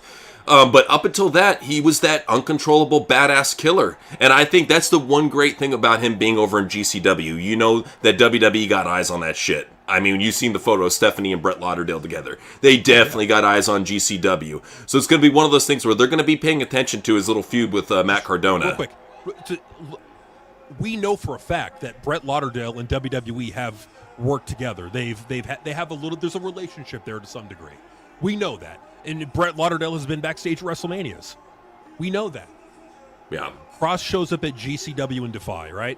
Yep. Interesting, right? Mm-hmm. Both companies that are affiliated with WWE, just saying. Yep. Just shows you. Bullseye was saying, my opinion sort of shifted when I started watching you guys. Don't get me wrong, I thought you guys were dumb guys with goofy takes, but no one understands storytelling like you two did. Something I want. Well, and that's the thing, too, is like, we don't care how you feel about us when you first find out. We just care that you eventually see that we are intelligent guys, that we do know what we're talking about. Because all too often, because our opinions are so different and so against the grain, a lot of people are like, dude, why isn't this guy saying what everybody else is? Why is he trying to be so contrarian? And we've been accused of that quite a bit. Why are these guys trying to be contrarian? We're not trying to be contrarian. We're just trying to look at something like pro wrestling, which unfortunately is very lowbrow, from a highbrow aspect. We're trying to actually delve into it and let you know what pro wrestling needs to do to get better. Because we care about it. We love pro wrestling, dude. Don't get us like for as much as because a lot of people say you guys fucking hate pro wrestling. Why do you still cover it? We love pro wrestling. We just fucking hate most of the fan base. We love our fans. Our fans are fucking awesome. They're our lifeblood. But all the other fans on the IWC that we got to deal with, they fucking drive this. They drive us nuts, dude. I'd like look at if it were really up to it, we'd be doing like a 5-hour WFBI every fucking week because all these psychopaths on the internet. Yeah. But like I just thought of the perfect example as like to what wrestling business is and why so many people still cover it, why we still cover it. Being a fan of wrestling is like being a Browns fan. Like your product, like the product fucking sucks every year, but you can't help it because you're a diehard fan and you'll never leave. No matter how bad the team is, you'll never leave. It's hard. It's in your blood. It's in your blood, especially when you grew up with this, man. When you grew up with this from a child, you know, watching this shit when you're 5 years old. It becomes a part of you, man. And it's to the point, like, pro wrestling is one of those things you don't grow out of it. And I hate to say it, like, I know so many people out there that are, you know, they get to 50s, 60s, 70s, and they're still kind of keeping track of pro wrestling because you may give up on it for a little bit. Like, I remember, like, there's a couple times where I gave up on it for a couple years. One time where I just stopped watching for, like, 6 years. So you're going to have times when you tune the fuck out, but you'll always come back to see what's up. And I think that, and even then, if you're not watching the modern product, you're going back and doing what my brother and I are doing, checking out older shit on Peacock. What I've been doing lately, and it's been really fun, is checking out old CZW on Tubi. Oh, shit. And that's, dude, the matches that they're fucking having, God, what was it? Jake Chris yesterday got the shit beat out of him by DJ Hyde. Just the shit they were doing with barbed wire boards. We should definitely do a CZW reaction one of these days. Okay. Yeah, I'm dude. down for that. Yeah. So, I understand how you feel, Bullsy, but I'm glad you realize that we are, in fact, intelligent people, and we know what we're talking about, so it's all good. No, absolutely. I mean, yeah, no offense at all. Like, and that's the thing, is like, for people who are just giving us a chance or just tuning in, just give us a chance. Yes. It's like, it's going to sound different. It's going to be a completely different narrative to what you're hearing, but I feel that you would probably agree with at least some of the things that we're saying. Like yes. I highly doubt that, like, even like some SJW weirdo that would be diametrically opposed to us and everything, like they love like nothing but long matches. I think even they would be able to logically understand where we're coming from a standpoint like we're straight guys. We want to see hot chicks in wrestling. We want wrestling to have storylines. We want everything to kind of make sense. We want it to be violent. We want it to, you know, like they would at least understand logically, even if it's not what they want. Absolutely. No, I feel you on that, man. No. They're definitely going to be eyeing Puerto Rico real soon, that's for sure. Netrunner saying, are you guys doing a video about the Raja Jackson situation? We covered it on the news. I would have loved to do a separate video, but I feel that's why we got an age restriction set on that video is because of that footage. It's very graphic. And I feel that's honestly the reason why we got an age restriction set immediately on the video. So I'm kind of like cautious to do another full scope video because we would have to show you the footage of him getting brutally knocked out. So yeah, if you want to check it out, go check out the news. Make sure you're logged in, and it's right there. We go in depth on it. So yeah. I mean, it's right there. And we showed the video. You know, we showed the video of Raja doing, you know, punching the guy in the face. Like, man, that was brutal. Like I can understand why YouTube wants to be so safe about that. Yeah. Like I get it. Oh, yeah, no, especially something like that had gone viral. If it had just stuck to indie pro wrestling, it probably wouldn't have been a thing. But anytime something goes viral like that, YouTube has to be very proactive on making sure that young guys don't see that shit. So I get it. Trust me, I'm not even mad. I completely understand. Will we ever do a question everything on astrology? We could. I think that would be a really fun one to do, you know, talk about all the astrological signs, what they mean, just what effect they have on a person, personalities and whatnot. That would definitely be fun to... Yeah, it would be a lot of studying that I'd have to do because I only know a little bit about it, but it would be fun to do, no doubt. So, well, and you know, like another interesting one too. It kind of ties into that. I don't know if you've heard about the 13-month calendar. Oh no, I've heard about the 13-month calendar to go along with the 13 celestial bodies, and they cut it down to 12 to kind of keep us out of the loop. That's why we have it's supposed to be actually 13 on a clock, but that's why they cut it down to 12. Mm-hmm. Well, no, for sure. So do you know, like in that theory, you know what the first month is? What's that? April. Yeah, April is the first month. Notice that's July. When reset. For sure. Yeah, so definitely a cool thing right there. King Marcus said, do you guys believe there are celebrities, influential people out there that are good people or Christians that stay away from evils of industry? I think that originally, yes, I think that it's one of those things that people, they have to get in and do things when they first sign in the industry that they later are like, fuck, man, I wish I hadn't had to do that. You know, I always recall Zach Galifianakis saying, quote, he says, I wish I could be a celebrity and not have to do all the other things that go along with being a celebrity. You know, and what he's talking about is all the elite shit. He just wants to be a performer. He just wants to be an entertainer. I'm sorry. When you sign that dotted line, you give all that shit up. So, you know, there's like, don't get me wrong, like Matthew McConaughey, isn't he a pastor right now? So he's devoted his life to God. A lot of people, once they step away and you see them go immediately into Christian service, that shows you that they're trying to get away from the demons. Because you'll see this with a lot of people too that step out of the limelight. They go immediately into church. They do, because they want to find redemption, and I think I feel bad. Like, I feel really bad for the celebrities that had to make sacrifices, wink wink, to get where they were. Yeah. Like their family members, like mom, their kids. Like, all of a sudden you'll see these celebrities. Oh, like one of their mom dies, or their dad dies, or like one of their kids dies. And it's because like they may have had to make a sacrifice to get where they were.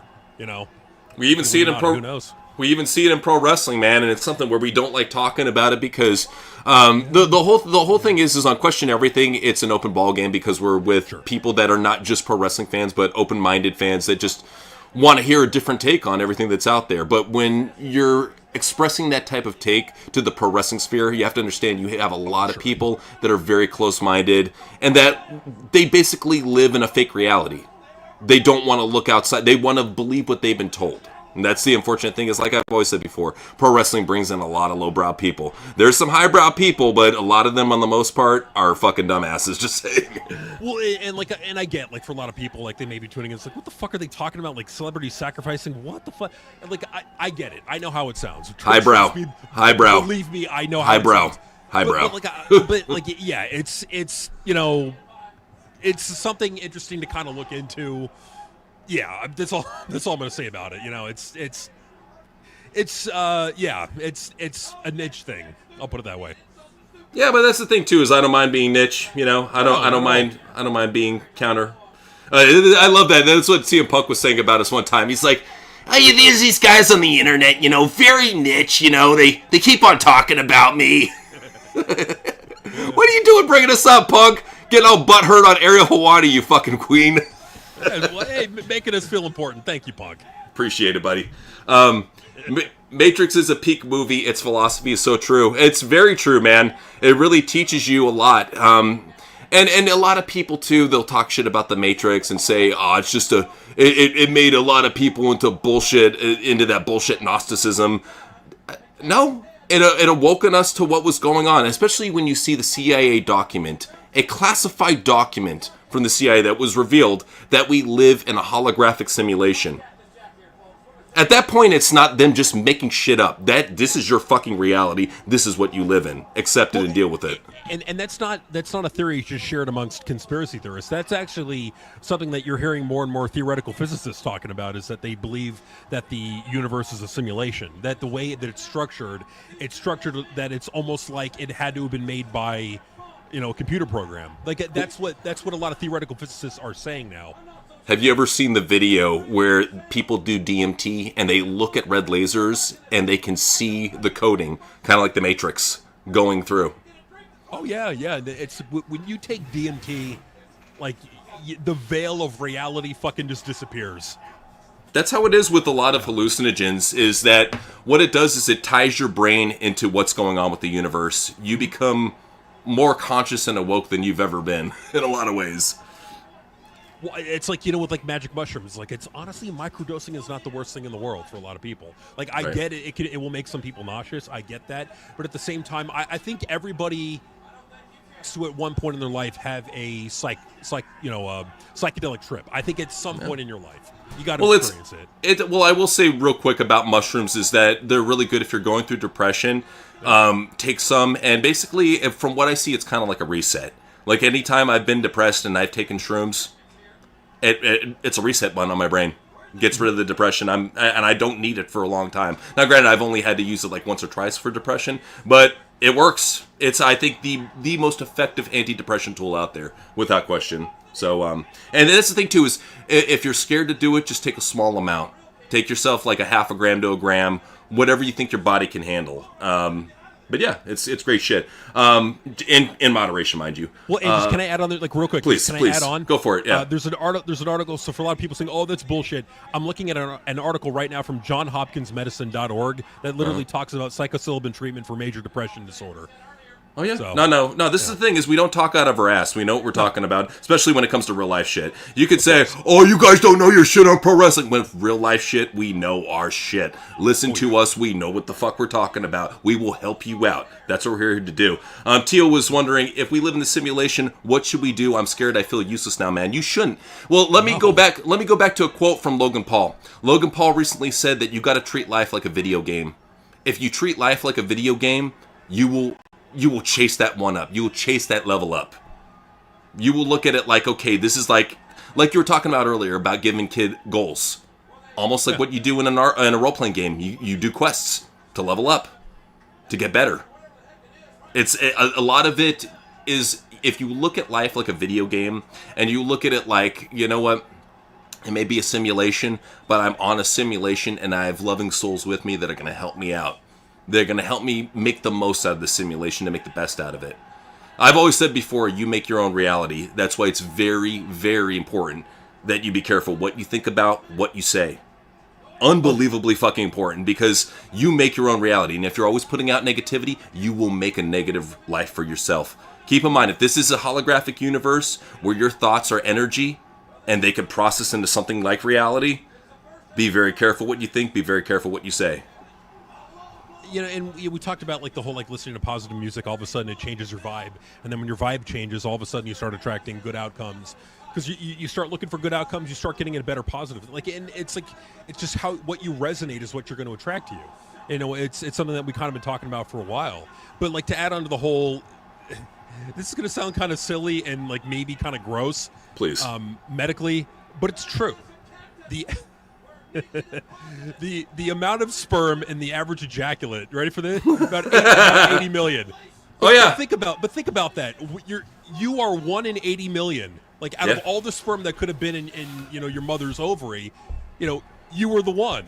You're here. Out of 80 fucking million. Well, and that's another thing too. I know it's absolutely disgusting to look at it that way, but if anything, it should make you feel like you've been chosen to go and do something important. And that's the whole thing too, is like, if you look at life, especially from an atheistic standpoint of, I'm here and I die and that's it, it's very defeating. Like, it's like, at that point, what's the point of living? But if you look at it like, you know what, if I can level up out of this life, out of this third dimension, and get to the fourth dimension, go to the fifth dimension, go to the sixth, go to the seventh, and eventually reunite with God, with the greatest power out there, if I can eventually learn and level up and get to the point of being an angel or get to the point of being a spiritual helper or something like that, if I can keep on leveling up, if I can break the cycle of reincarnation, if I can do that, you can too. Anybody can.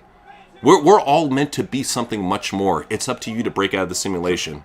Sure, absolutely. And I would add on to it is like, you're unique. You're literally 1 in 80 million. Right. And you get to live. You get to have an experience out of all the possibilities that could have happened. You could have not been born, but you're born. You get to live, and and what you do with your life is all up to you. It's a gift. Don't fucking waste it. There's so much you could do on this planet. There's so much that you can achieve. Look, and it's hard. It's hard work, but you know what? It could be good work. It could be fucking worth it at the end. You put a lot of work into something, and you see the outcome of it, and you're proud of it. Like, you know what? Like, look at people that have gone on weight loss journeys. People that weighed 400 pounds, now they're down to like 200, or they're down to like 180. They fucking did that.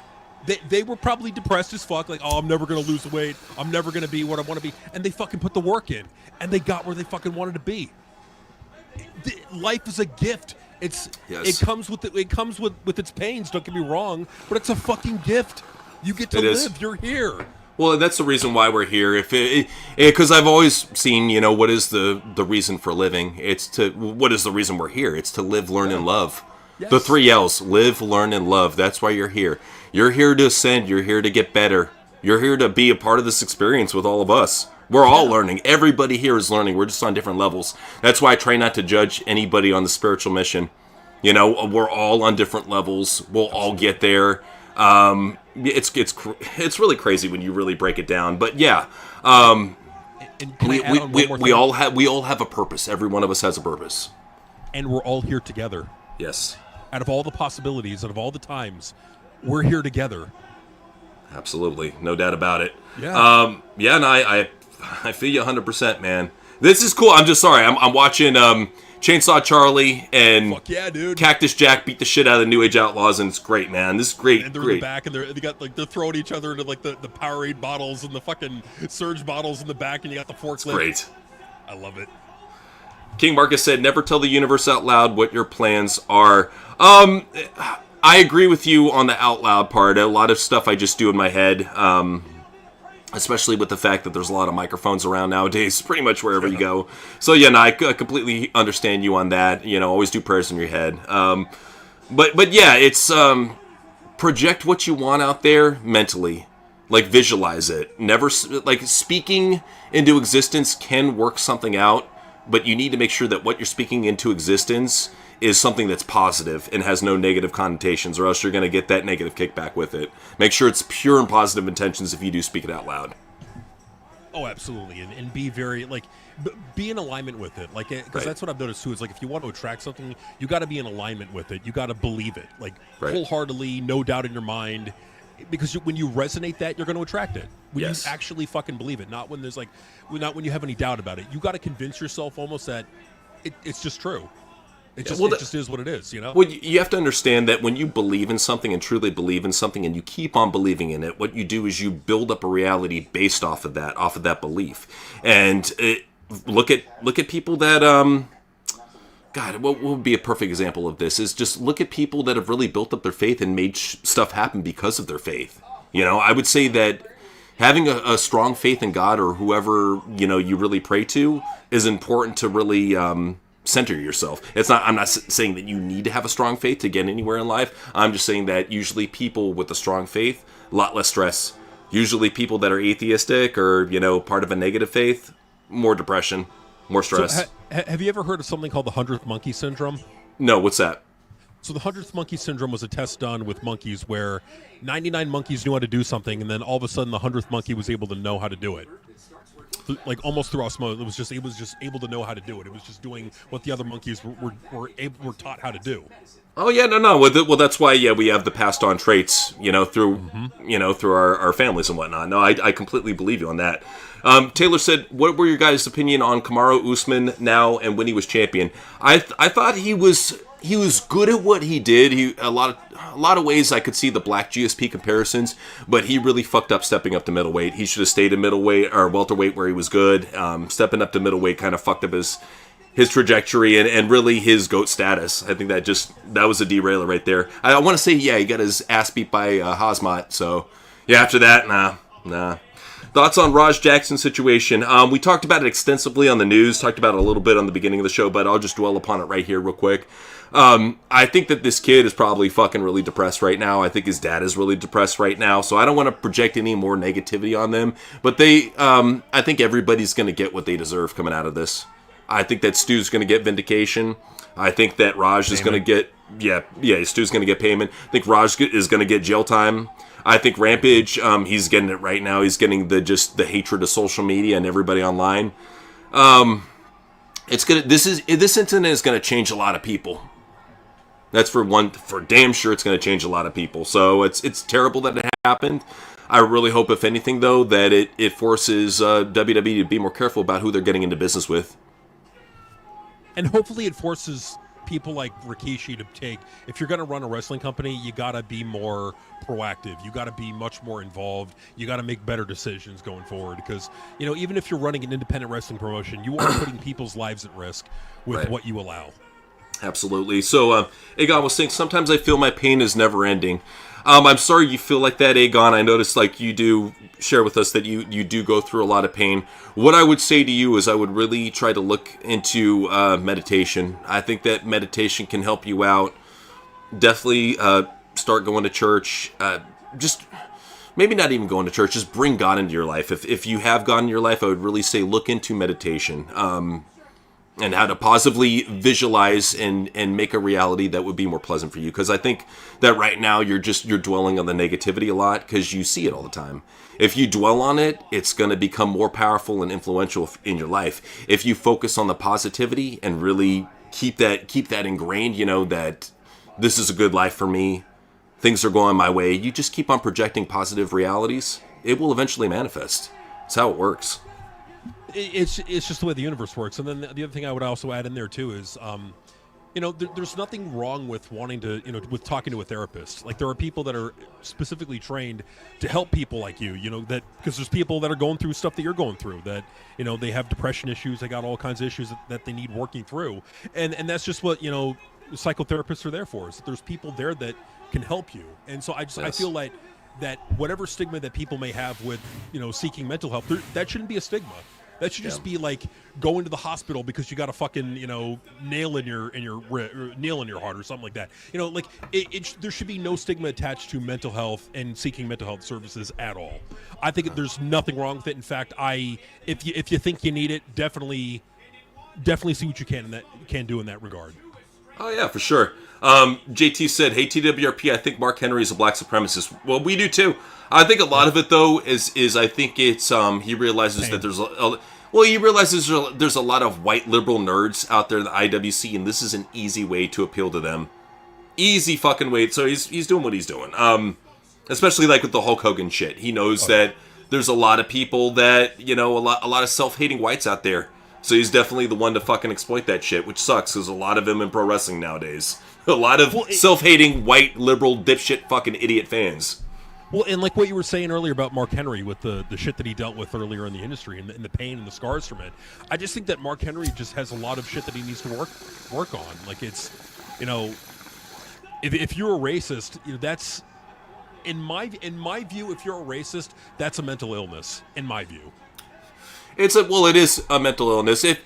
I think the thing is a lot of people, they just get swept up with what's on social media.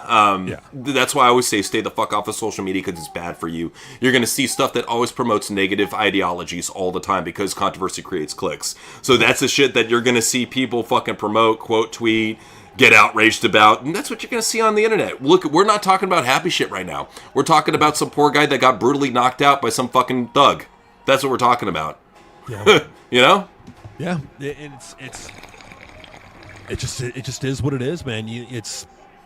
People will do stupid shit, and how you respond to it is ultimately, you can only control what you can control. Absolutely. Taylor, no offense, man, but we are at the point where we really just work with each other. If we do work with anybody else, Zero is like the one dude that we work with. I got much love for Zero, much respect for him. But yeah, it's like it's one of those things where we don't want to seem unfair. We're working with you, and then we have to work with other people, and we just don't have too much time where we can devote to all of you guys. We would love to. We just don't want to create that unfairness, you know what I'm saying? So, much love, much respect. Build your shit up. Muhammad's doing a great job building up his channel right now. So, yeah, just build up your shit, man, and we'll show you love. So, right. just saying. So they're getting down to Undertaker versus Kane. This should be awesome. Can't wait. Cool. So King Marcus said, living in simulation, perhaps trial plus tribulations from God. Free will in this life. Jesus is our tutorial mascot to follow in order to ascend. Peace, joy, and love are key skills to thrive next level. There's a reason why Jesus and Satan are so prevalent in our lives. And there's a reason why, especially in Asian teachings, that they focus so much on the yin and the yang. You need both in your life to succeed, to ascend. You need not only the goodness of God, but you need the trials and tribulations that Satan is going to provide you to really grow, to ascend. What do they always say? No pain, no gain. Goes for the same for spirit as well. Not just mental and physical, also spiritual. You will not gain in spiritual unless you have that catalyst. That's what Lucifer is. I feel that, honestly, and I know a lot of Christians would disagree with me on this, I've always felt that Lucifer is that catalyst that God implemented so that we don't have perfect paradise. I think he saw that how too perfect the Garden of Eden was and that nobody was ascending. And he's like, you know what? They need something to fight it. You know, they need a catalyst. They need something that's going to actually force them to spiritually grow. So. Oh, no, absolutely. No, I completely agree with that. Totally. So. All right, Pete Rose about to get chokeslammed by Kane. Always a cool thing. Dude, check it out. So the weather in my area, get a load of this. What's up? It's 96 degrees, right? Hot. Yeah. 96 degrees, and it's raining. Only in California. Gotta love that SoCal weather. It's awesome. You'll have like a warm shower, you know? Well, that's the thing too, is like you'll have it like blazingly hot with like a dry fire spell outbreak in one area, and then the other area is nothing but just like fucking 100-degree rain, like you're in the fucking Amazon rainforest. Like, what is going on here? It's just like go fucking strip naked and go take a shower on the front lawn. I mean, fuck, you know? Hell yeah, dude. Enjoy. So, MM Garza was saying, have Stephanie Vaquer have the Women's World Championship. You know what? If you're not going to have her have the Women's World Championship, I would bring her and Lola in and have them win the Tag Team Championships. I think that's a good way to break them out in the mainstream right away. You get the hot Latinas holding the title. Nobody gives a shit about the tag titles unless you got somebody like them holding them. Because they can put all these fucking, like, Kabuki Warriors, all these fucking Joshi jobbers and shit in there. No. You put in the two fat-ass Latinas, you will get attention. Well, it will attract the young male audience. It'll give them what they want. Yes. Give them what they want. Give them what they want, they'll tune in. Like we're seeing right now with the Attitude Era is that what got the young men to watch is you needed hot chicks. You needed badass wrestlers, no doubt, like Stone Cold and The Rock. But you needed hot chicks like Sable and Sunny. And, you know, they were there. And that's what brought a lot of people in. Absolutely.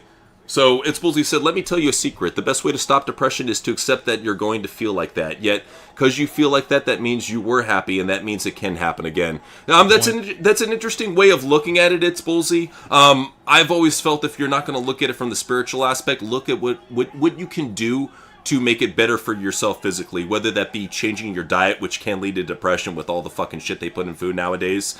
So changing your diet is a big thing. Working out, I've always advocated for. You will feel a lot better once you get addicted to working out. It's a pain in the ass once you start, but once you get addicted, that will change your life. You will be a lot happier. Trust me on that. Go outside.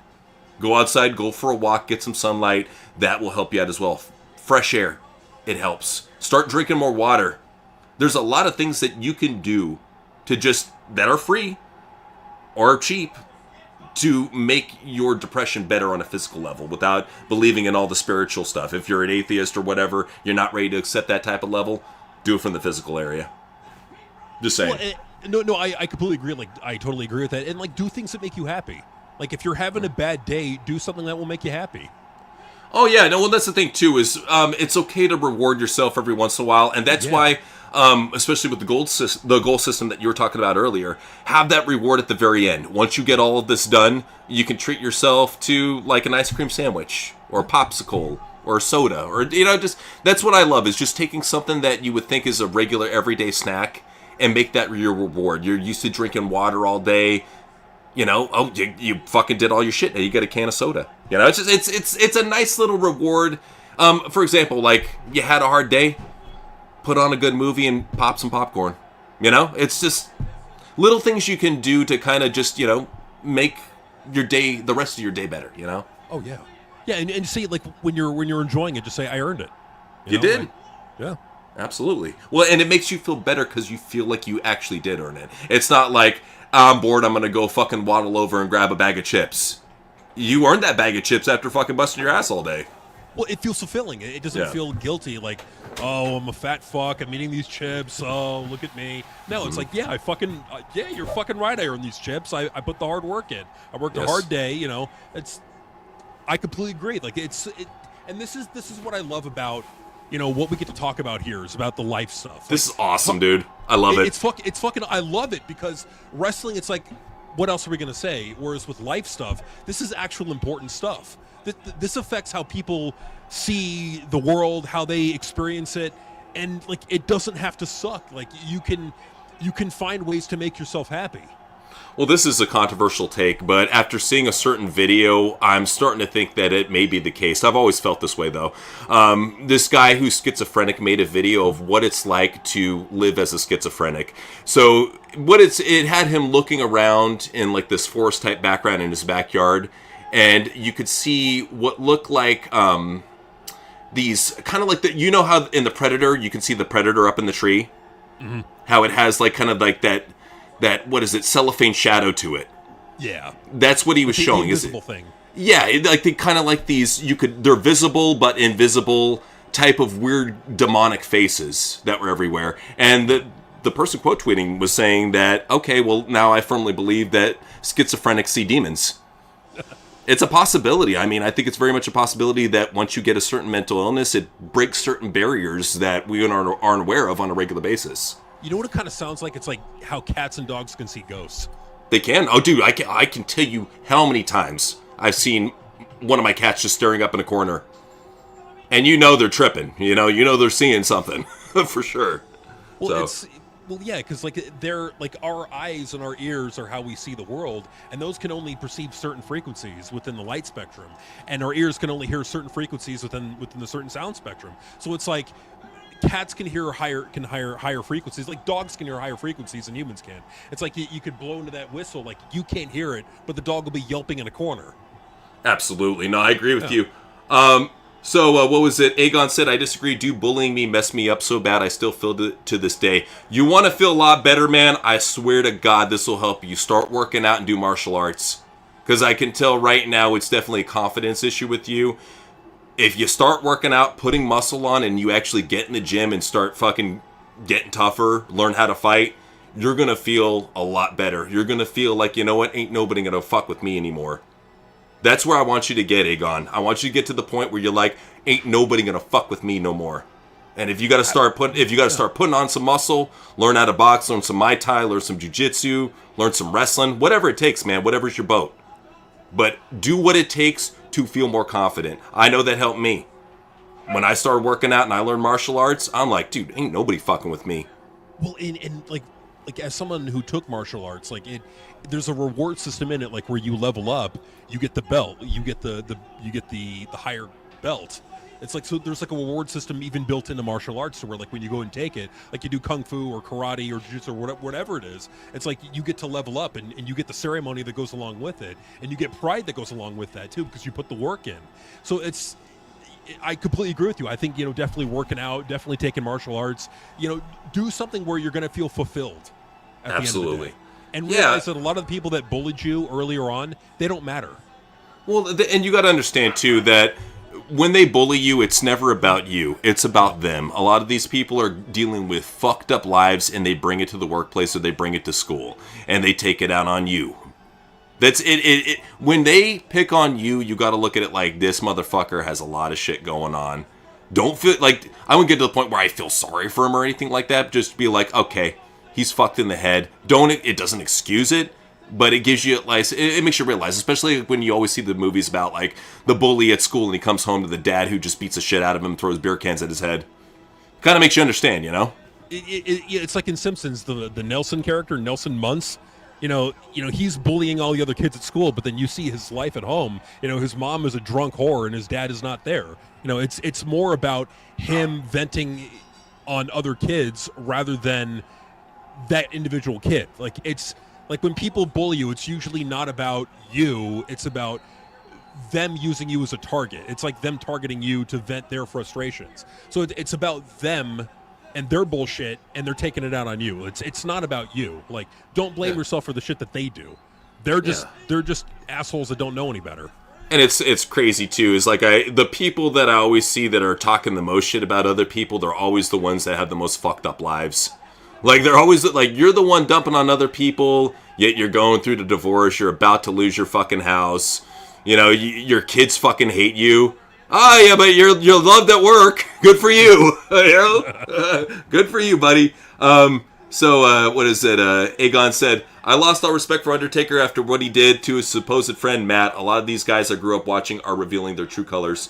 A lot of wrestlers are like that, man.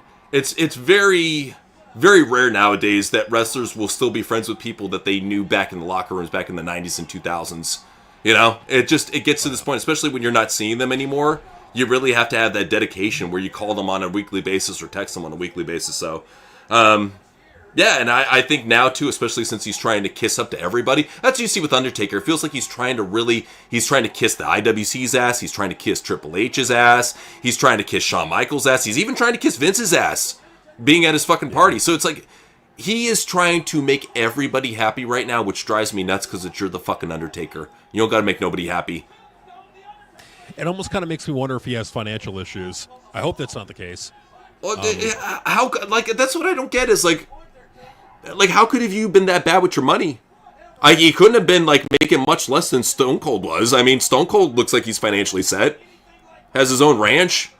I mean, maybe Michelle McCool has high standards, and maybe she wants, a lot of the, like, the high-end shit that, it would take the Undertaker selling out to get, Yeah. Alex was saying, I have schizophrenic type disorder and I'm taking meds. Most of my hallucinations are voices and sounds, but I can sometimes see things like invisible shapes, throbbing walls and ceilings. And see, this is something where I don't want to come across it from an uneducated aspect. I'd really love to interview somebody who is schizophrenic and really, get more about like what it's all about. Because you can only hear about it and voice your opinion. But no, that's what I've heard too, is people hearing voices, sounds, hearing their name being called. Just really crazy shit, man. It's just, and it's crazy too, because don't get me wrong, I used to hear that all the time. Like you would hear your name being called and you're like, what? That stopped once I got really close with God. The voices stopped, the shit out of the side of my eye stopped, seeing shadows on the side of my eye. All that stopped once I got closer with God. Because they can't target you anymore. Yeah. You're not. It's like a walkie-talkie. You're not on their frequency anymore.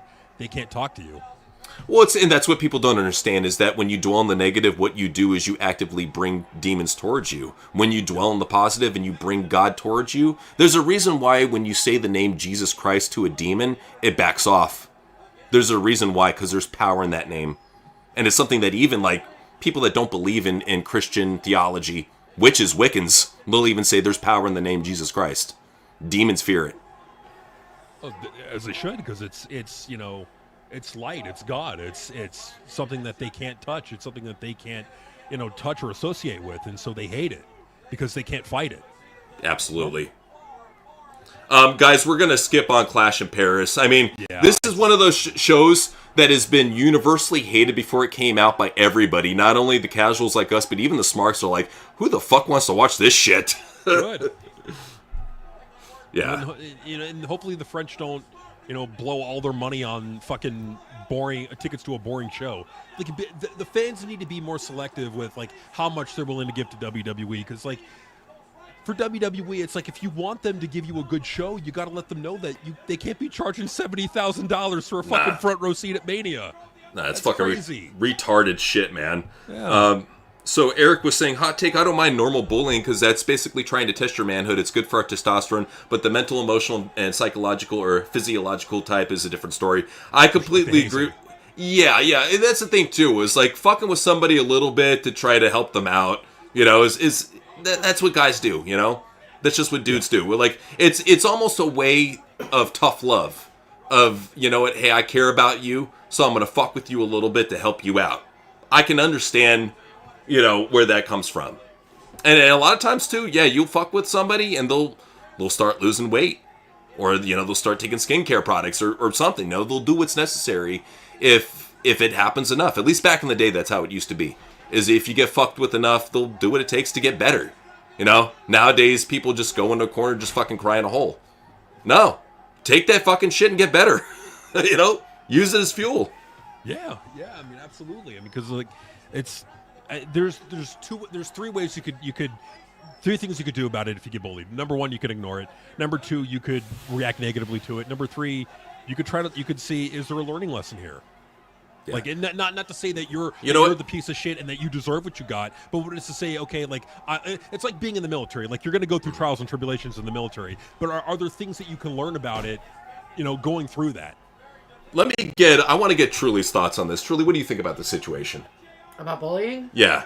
Well, just not hardcore bullying to the point where you're psychologically fucking somebody up, but just like levels. But like dude level bullying, like, hey bro, you're starting to get a fucking little pooch there, might want to start working out, or hey bro, you got some fucking love handles, might want to start, just like but doing it in a funny, goofing way, not like how I did. I just come up with a brief example. So, just goofing on somebody, If you do it in a funny manner, I guess it could be okay.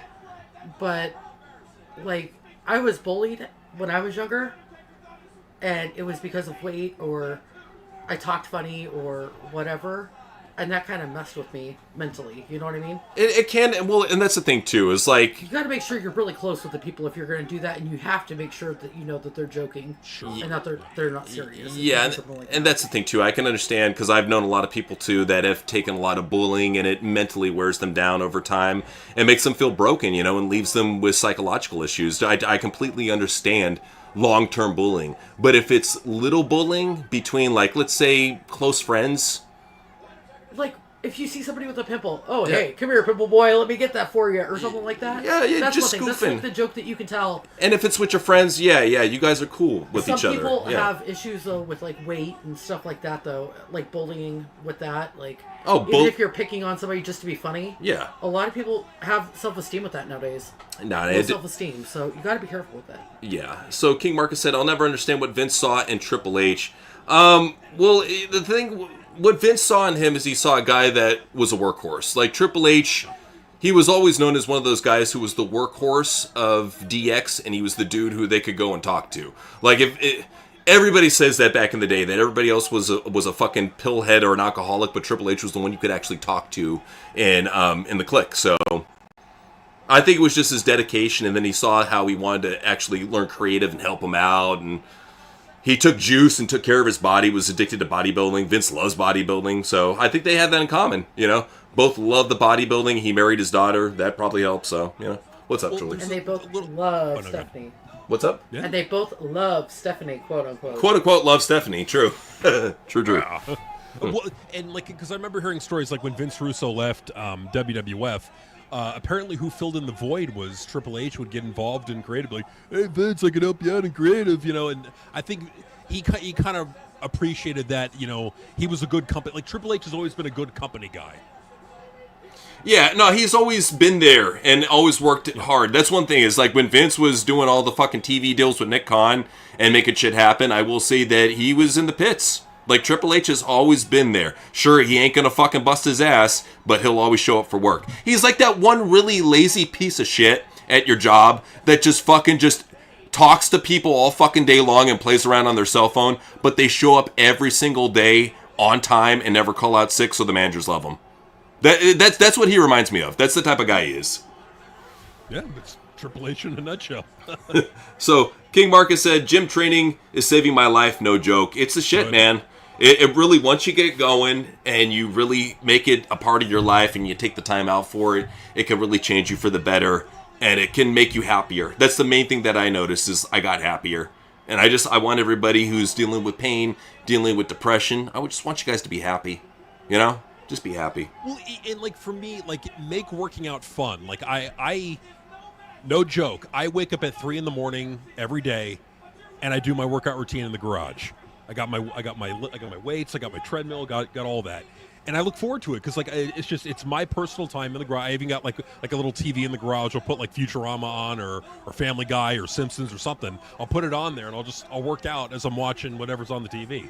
Yeah, no, just make it something that's enjoyable. For me, I'll usually put in my earbuds and put on some like vaporwave or something chill. Yeah. Taylor said, how did Usman ruin his legacy is the last question I'm asking.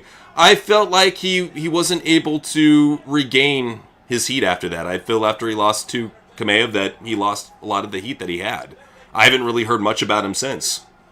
Correct me if I'm wrong. I mean, just saying. He just vanished, just poof. He's there, but where the fuck is he? Where is he? But like in our hearts, he's gone poof. Yeah, he's gone poof. He's a great fighter. I'll give him that. MSN treats them the same. They aren't from my life experience. That's what it all comes down to, is that you have to understand that a lot of the people out there, the younger age group, if they can't relate to it, they're not going to side with you. It has to be relatable for them. That's why we always bring up the SpongeBob analogy, is that all these fuckers grew up on SpongeBob. We grew up on Saturday morning cartoons, the good shit. You know, we came home from school and we were watching fucking X-Men and Goof Troop and Darkwing Duck. We were watching the good shit. Oh yeah. Well, They come home and they're watching fucking SpongeBob and all those other Rudy Poo fucking Queen shows that were on Nickelodeon at the time. So it's like the worst that we had was like maybe Rugrats. Like maybe that was the worst. But it still had good. It still had good writing. Yeah, it had the fucking one gay mom or whatever. But other than that, like the writing and the animation style was still different. You know, it stood out. Yeah. No, absolutely. It wasn't like stupid. It was a cartoon. It was a kid show for sure. But it wasn't retarded. Like SpongeBob can get fucking retarded at times. Oh. Well, and that's what it is. I really feel like SpongeBob helped cause the whole skibbity toilet fucking brain rot culture. I think it was the main thing that caused all that shit, and I can't stand brain rot because of it.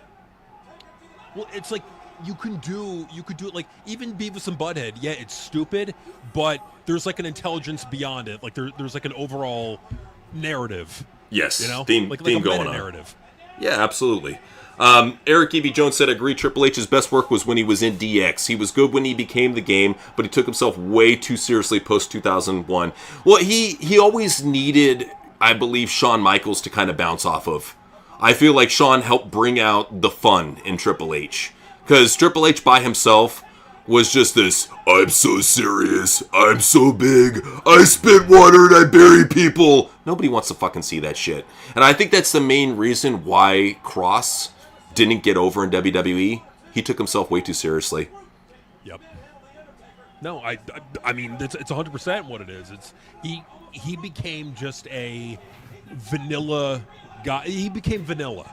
Like, I think that's a really good way to put it, is Cross just became another guy on the roster, but anybody that knows talent sees the talent in Cross and like, well, this guy could be way more than what he is.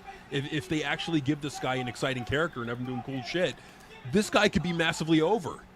I mean, and I don't blame people for thinking that, you know, that his presentation sucks, because I'll agree with them. I'll agree with them 100%. Karrion Kross fucking sucks. Killer Kross, though, is the man. Without question.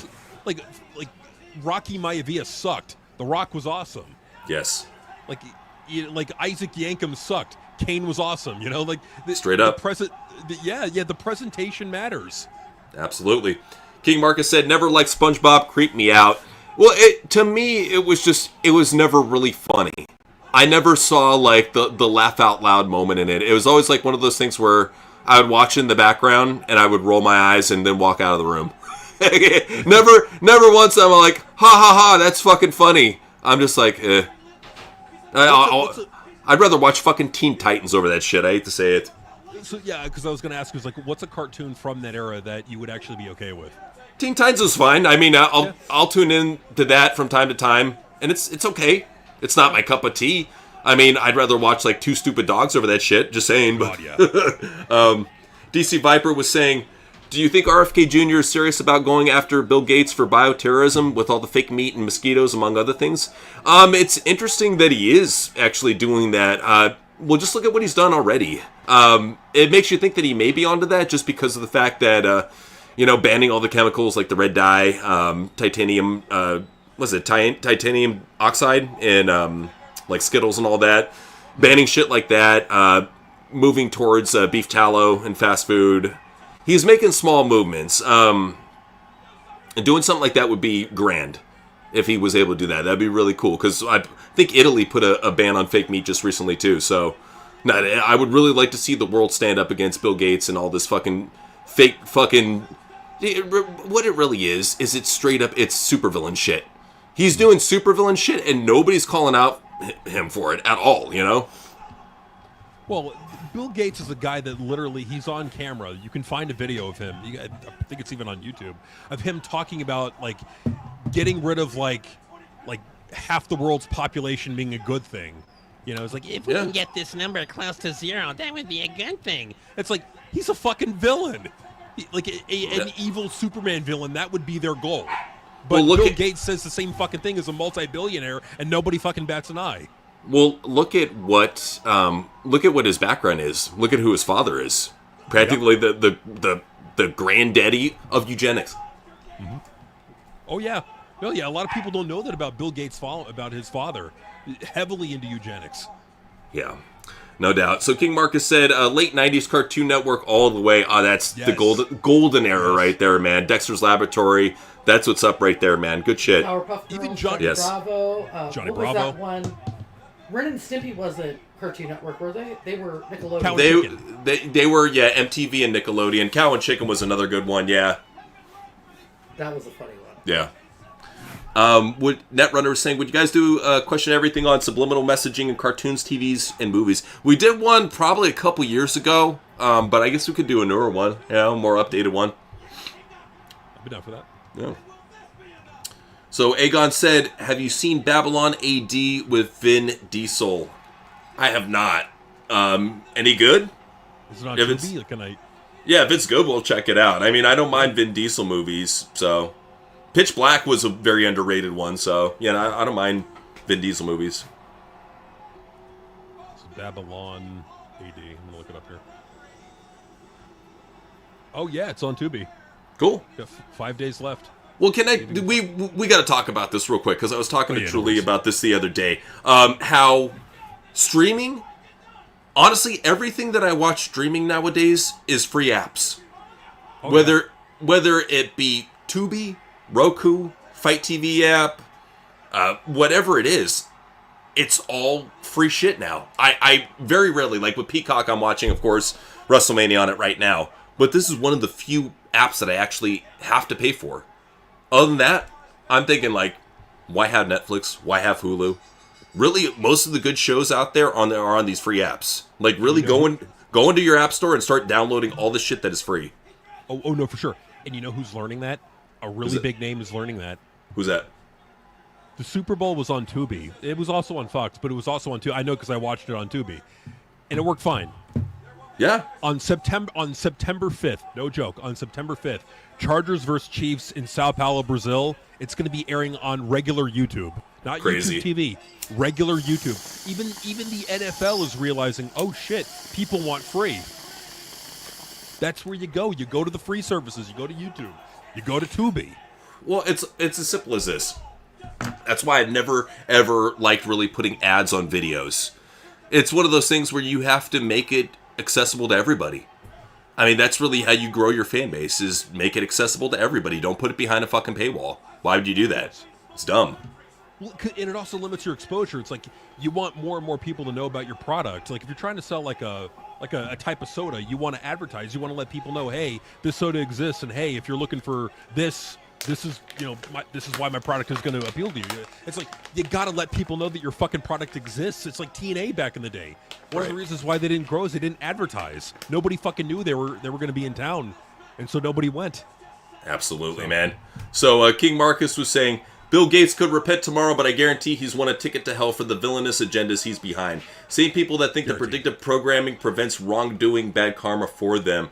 Oh yeah, now all these people definitely, they're going to have a especially bad spot in the afterlife where they're definitely going to have to learn from their mistakes. I feel bad for them. At the same time, though, they made this own bed for them to sleep in. So, now Bill Gates is fucked. In a lot of ways, he's fucked.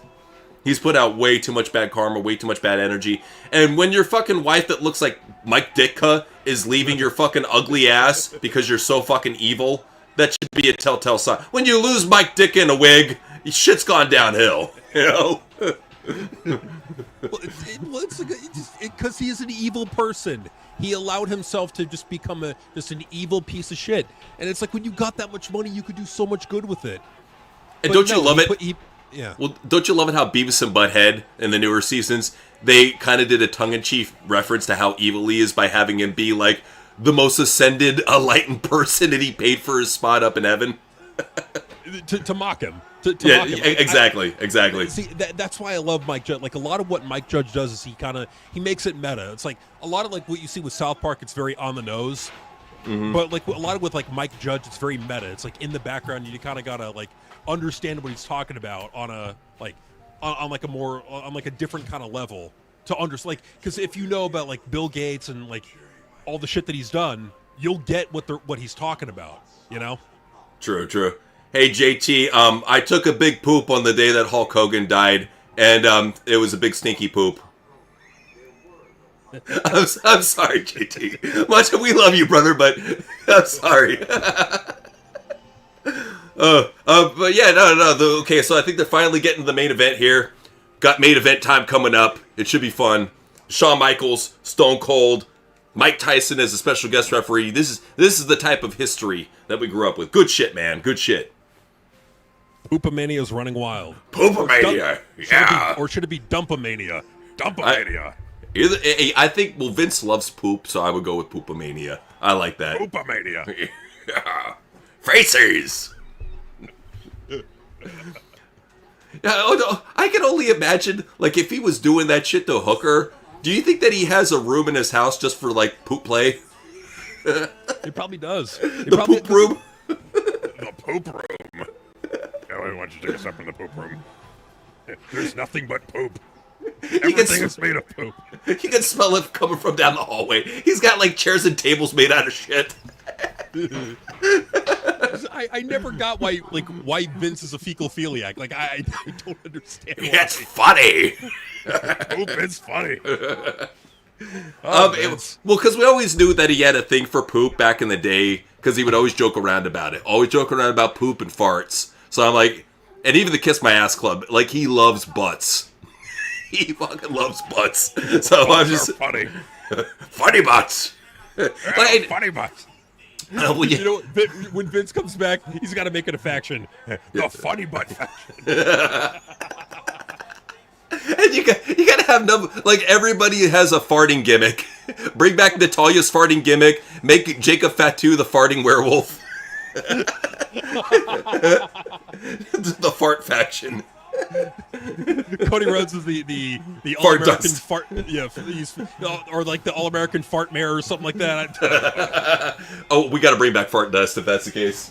Fart dust. See, money. Yes. Vince would love it. It would make Vince happy. That's the one. Be, and what may be, who knows? That's how you push Cody. Make him fart dust. Only way. Fart dust. He just like puts dust in his butt and he farts it on people when they're asleep, and he goes, "You've been butt dusted." You see Russo wake up. What the hell happened? Who farted on my face? What is all this butt white powder on my face? Be awesome. So, Garza was saying, there has to be a Ballerina 2, even though it flopped, there has to be a sequel. I say my cast for the sequel is Gal Gadot, Ronda Rousey, and Sydney Sweeney as assassins to go after Eve Macaro in part 2. You know who I would add to that? I like your list. But I would say Gina Carano. I think that she's a pretty badass action chick. I would add her to that. But I love who you got thus far. Yeah. Sydney Sweeney, Sydney is always in demand. I'd love to see Ronda come back. You know, that'd be cool. So that'd be cool. Aegon, you played the best. To have that as your first WWE game, you were blessed, dude. You didn't have to play the shitty fucking Nintendo or Sega Genesis games. You got to go right to the fucking source of, still to this day, quite possibly the best wrestling game of all time. See, and for people who don't know, like, why is it so good? What makes it good? Just the fact that you can do anything anywhere. For me, it was the big roster that made it for a lot of people. The creative wrestler was fucking awesome on it. The season mode was fun, especially once you got all your creator wrestlers going in that shit. The match modes, the fact that you could go and like brawl out in the parking lot, just do the craziest shit with ladders. My favorite thing would be I would take 2 tables, stack them up, and then put a ladder on the top, and then put a dude on a table on the outside. Then go up in the ring, go on top of both the tables, go on top of the ladder. So I'd be like fucking like 15 feet in the air. And then do like a senton bomb or fucking 5-star frog, usually the 5-star. Do the 5-star frog splash from like all the way off the top of the ladder down. Either that or do it, put the ladder on top of the fucking ramp and do it off of the ramp. What is it, the lighting rig thing? There's just so much crazy shit you could do. Like smashing people into cars, just the interactivity is what really made it crazy, I think. Cool. Yeah, it was like that was a really, really fun game. Like they really did a good. Who made, like, THQ? I think made it. Yeah, THQ Ukes were the ones who made that back in the day and did a great job with it. So this is interesting here. Mike Judge was a physics graduate, so he's extremely smart. Makes sense. All right. You know who else was too? Like, and you see it a lot in their comedy. Futurama. Oh yeah. One of the writers was a physicist. you got to have somebody who understands that type of stuff if you're going to write about it. So good for them. Absolutely. King Marcus was saying, would a HBK versus The Rock feud would have worked?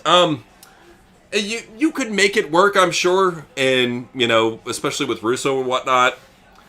I don't know. They were both of the same alignment, kind of, like that the edgy, fun, badass faces. So I don't know. I don't really think you should have a face on a face work with each other. I think it should always be face and heel. That makes for the best TV. Like, the only way it could have worked, in my view, is if, like, because there was a time when Shawn Michaels split up from Vince, and, he was, like, Vince was doing his corporation thing, and The Rock was a part of it. Like, I think if they had done a feud there, that may have worked. But I think Shawn Michaels was injured at the time. I'm not... Yeah, because he had that back injury shortly after this. He had to take some time off because really after WrestleMania 14, this is when we noticed that, dude, he fucked his back up doing all that cruiserweight shit for the longest time, especially with the WWE schedule. And that's why Vince always put money in the big guys. They got hurt a lot less. Little dudes get hurt all the time. And with Stone Cold, like, he did not have that.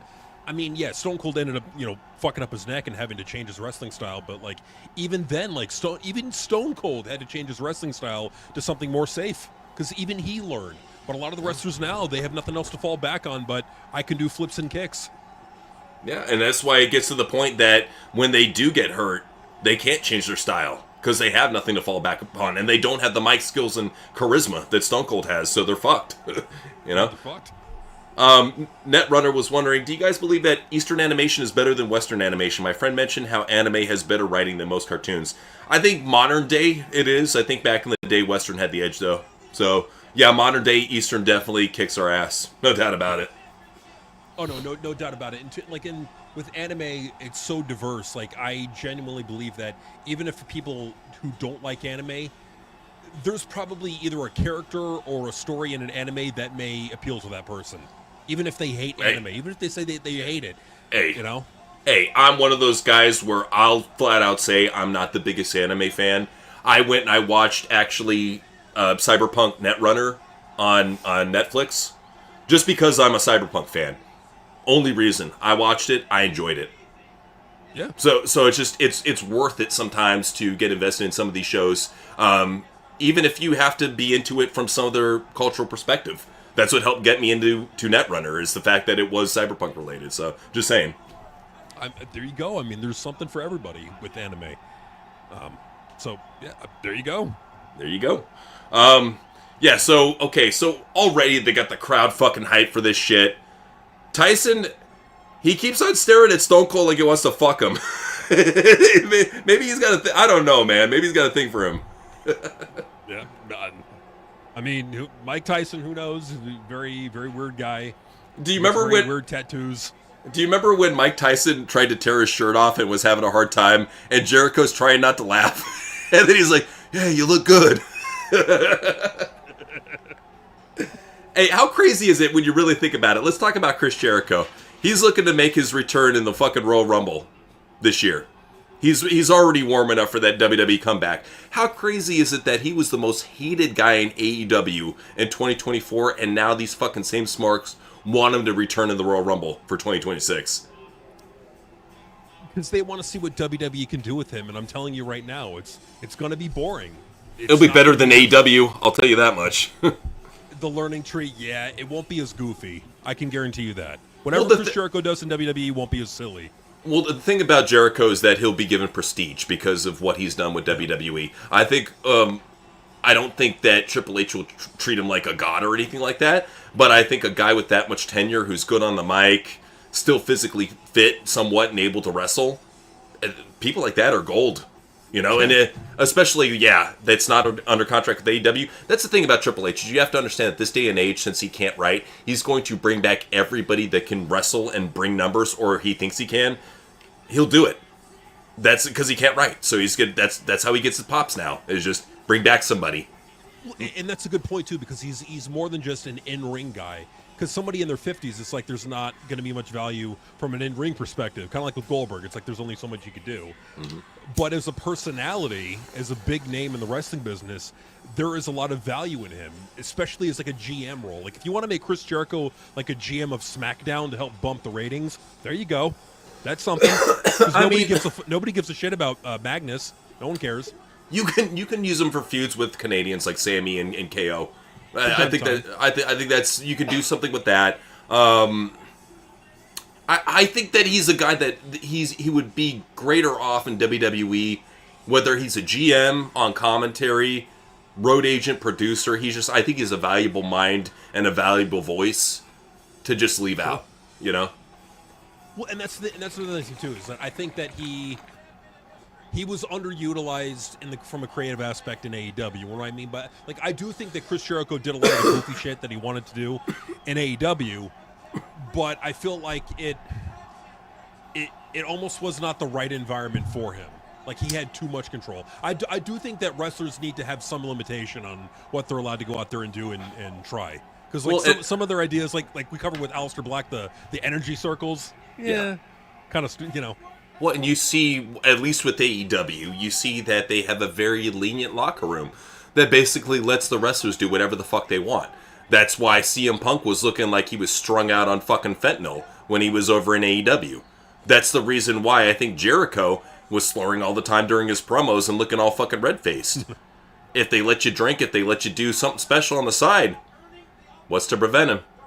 You know? Especially if you're an addict or an alcoholic. Well, and then, you know, it also, like, look at Mercedes and all the fucking stupid belt shit that she's doing.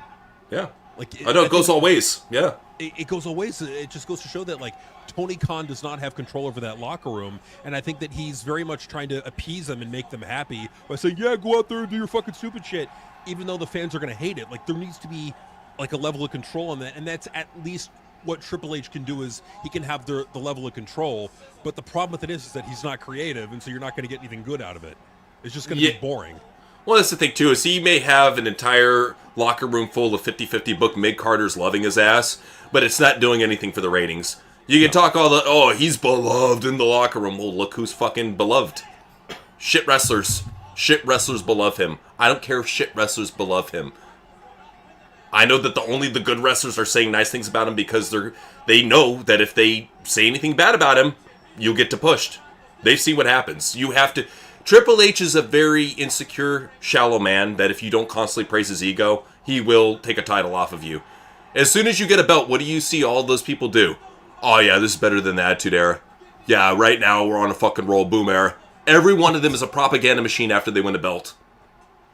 No, they are, and it's like nauseating. It's ridiculous because you didn't even see this with Vince. Like, nope. They would say good things about Vince, but they didn't take it to like almost like a religious figure role. Like some of these wrestlers take it way they make it almost like it's a fucking religion with Triple H. It's like they worship him, and it's ridiculous. Dude, we even showed you when Triple H was getting inducted in the Hall of Fame. They had Johnny Gargano and Candice LeRae show up, and they had clothing articles made out of Triple H's black and white face. So I want to say, like, Candice had shoes made with his face on it, and then Johnny had like, I don't know, like a little lapel or some shit with his picture on it. Just blatant Triple H dick sucking. And you know what's funny with all that? Look at how they're being utilized now. Jobbers. All that dick sucking. What did it get you? Lucky to have a job. That's probably how they look at it. Like, they're lucky to be just sitting at home with a 6-figure contract. That's how they probably look at it. Well, because like, what you're not going to get on the indies is that downside guarantee that you get from WWE or probably even AEW. So it's like that. That's why, like, Matt Cardona's like, please let me back into WWE. I want back in. Well, yeah, he wants the fucking downside guarantee, because if he gets injured, you know, he's not going to get paid if he's working the indies. But if he's in WWE, he's going to get paid regardless. So yeah, well, not only that, but he'll also have qualified physicians who he can go to that can take care of him. I mean, yeah, all he has to do is go to Birmingham, Alabama, and he's taken care of. They have the best physicians on cue and order to help out any of the wrestlers. So that's something that goes unsung about WWE, is they really do take care of the wrestlers. And even with Vince, a lot of people forget that Vince, he did a lot of shit under the scene that he didn't publicly promote. Like Cody Rhodes always let you know, hey, I did this, I did this, I did this.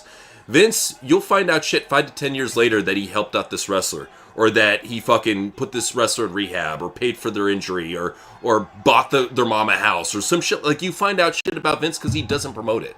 He doesn't feel the need to let other people know, hey, I'm a good guy, because he doesn't give a shit. It's almost like Triple H is coming at it like from like a negative point of existence where he's like trying to like overcompensate. Insecure, yeah. Yeah, insecurity.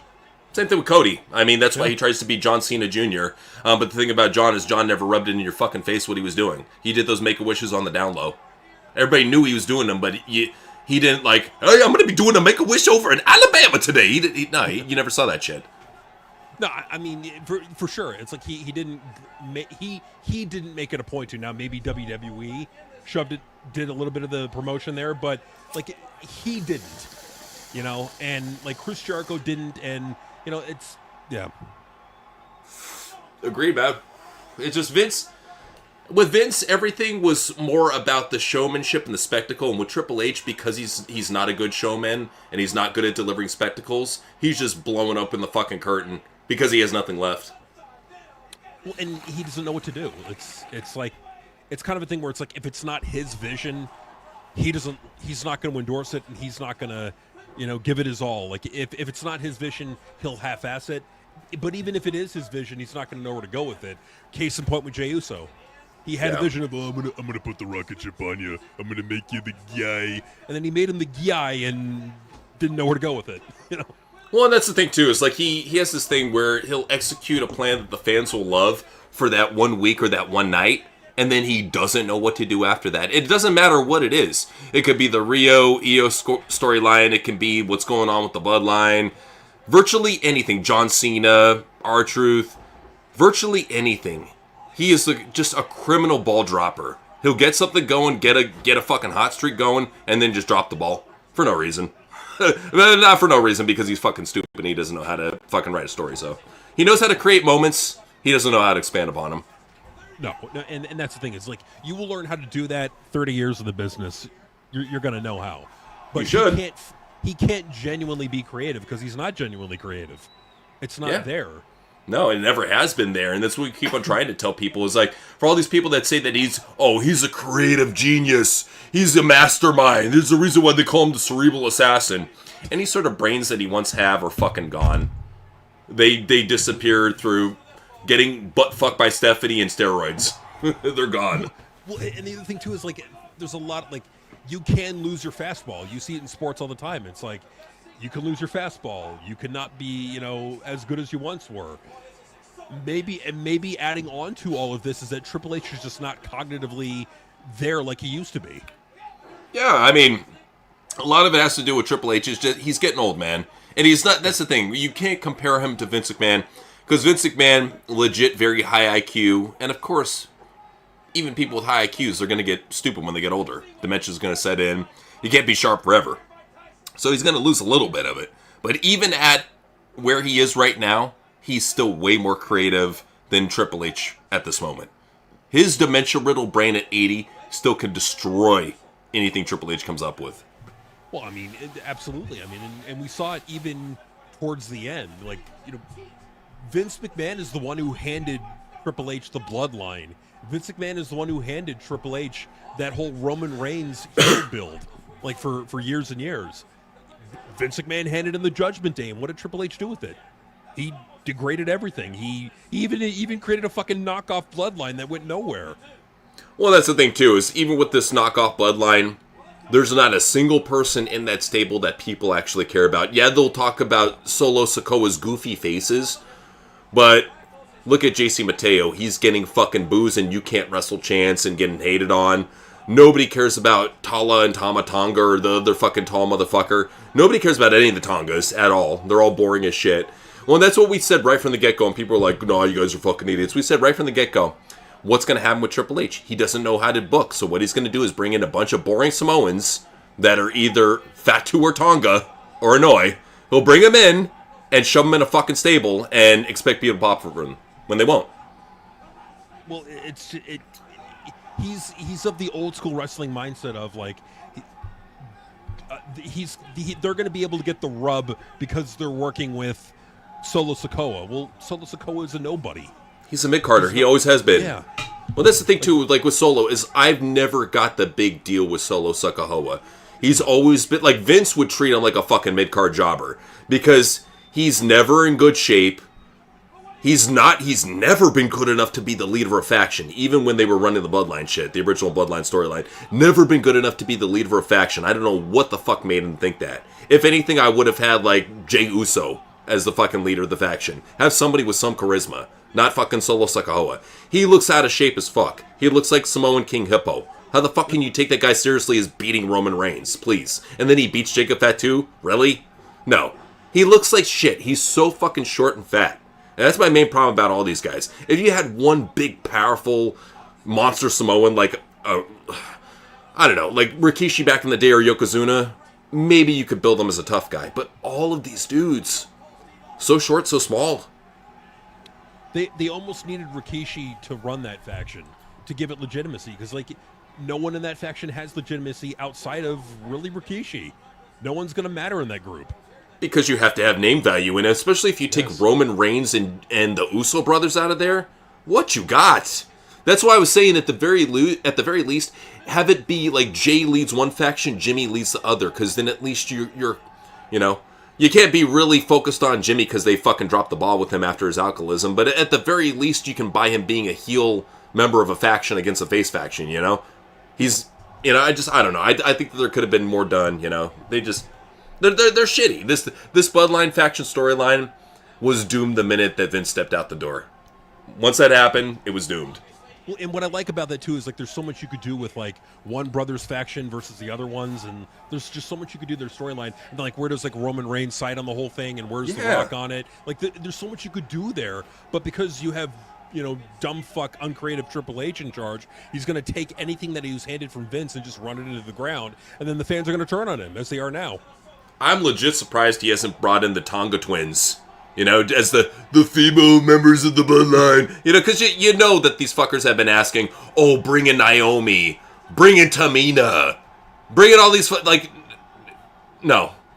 Don't bring in that. That's the one thing that I think Triple H won't do is bring in females. I hope he doesn't bring in any females to these factions.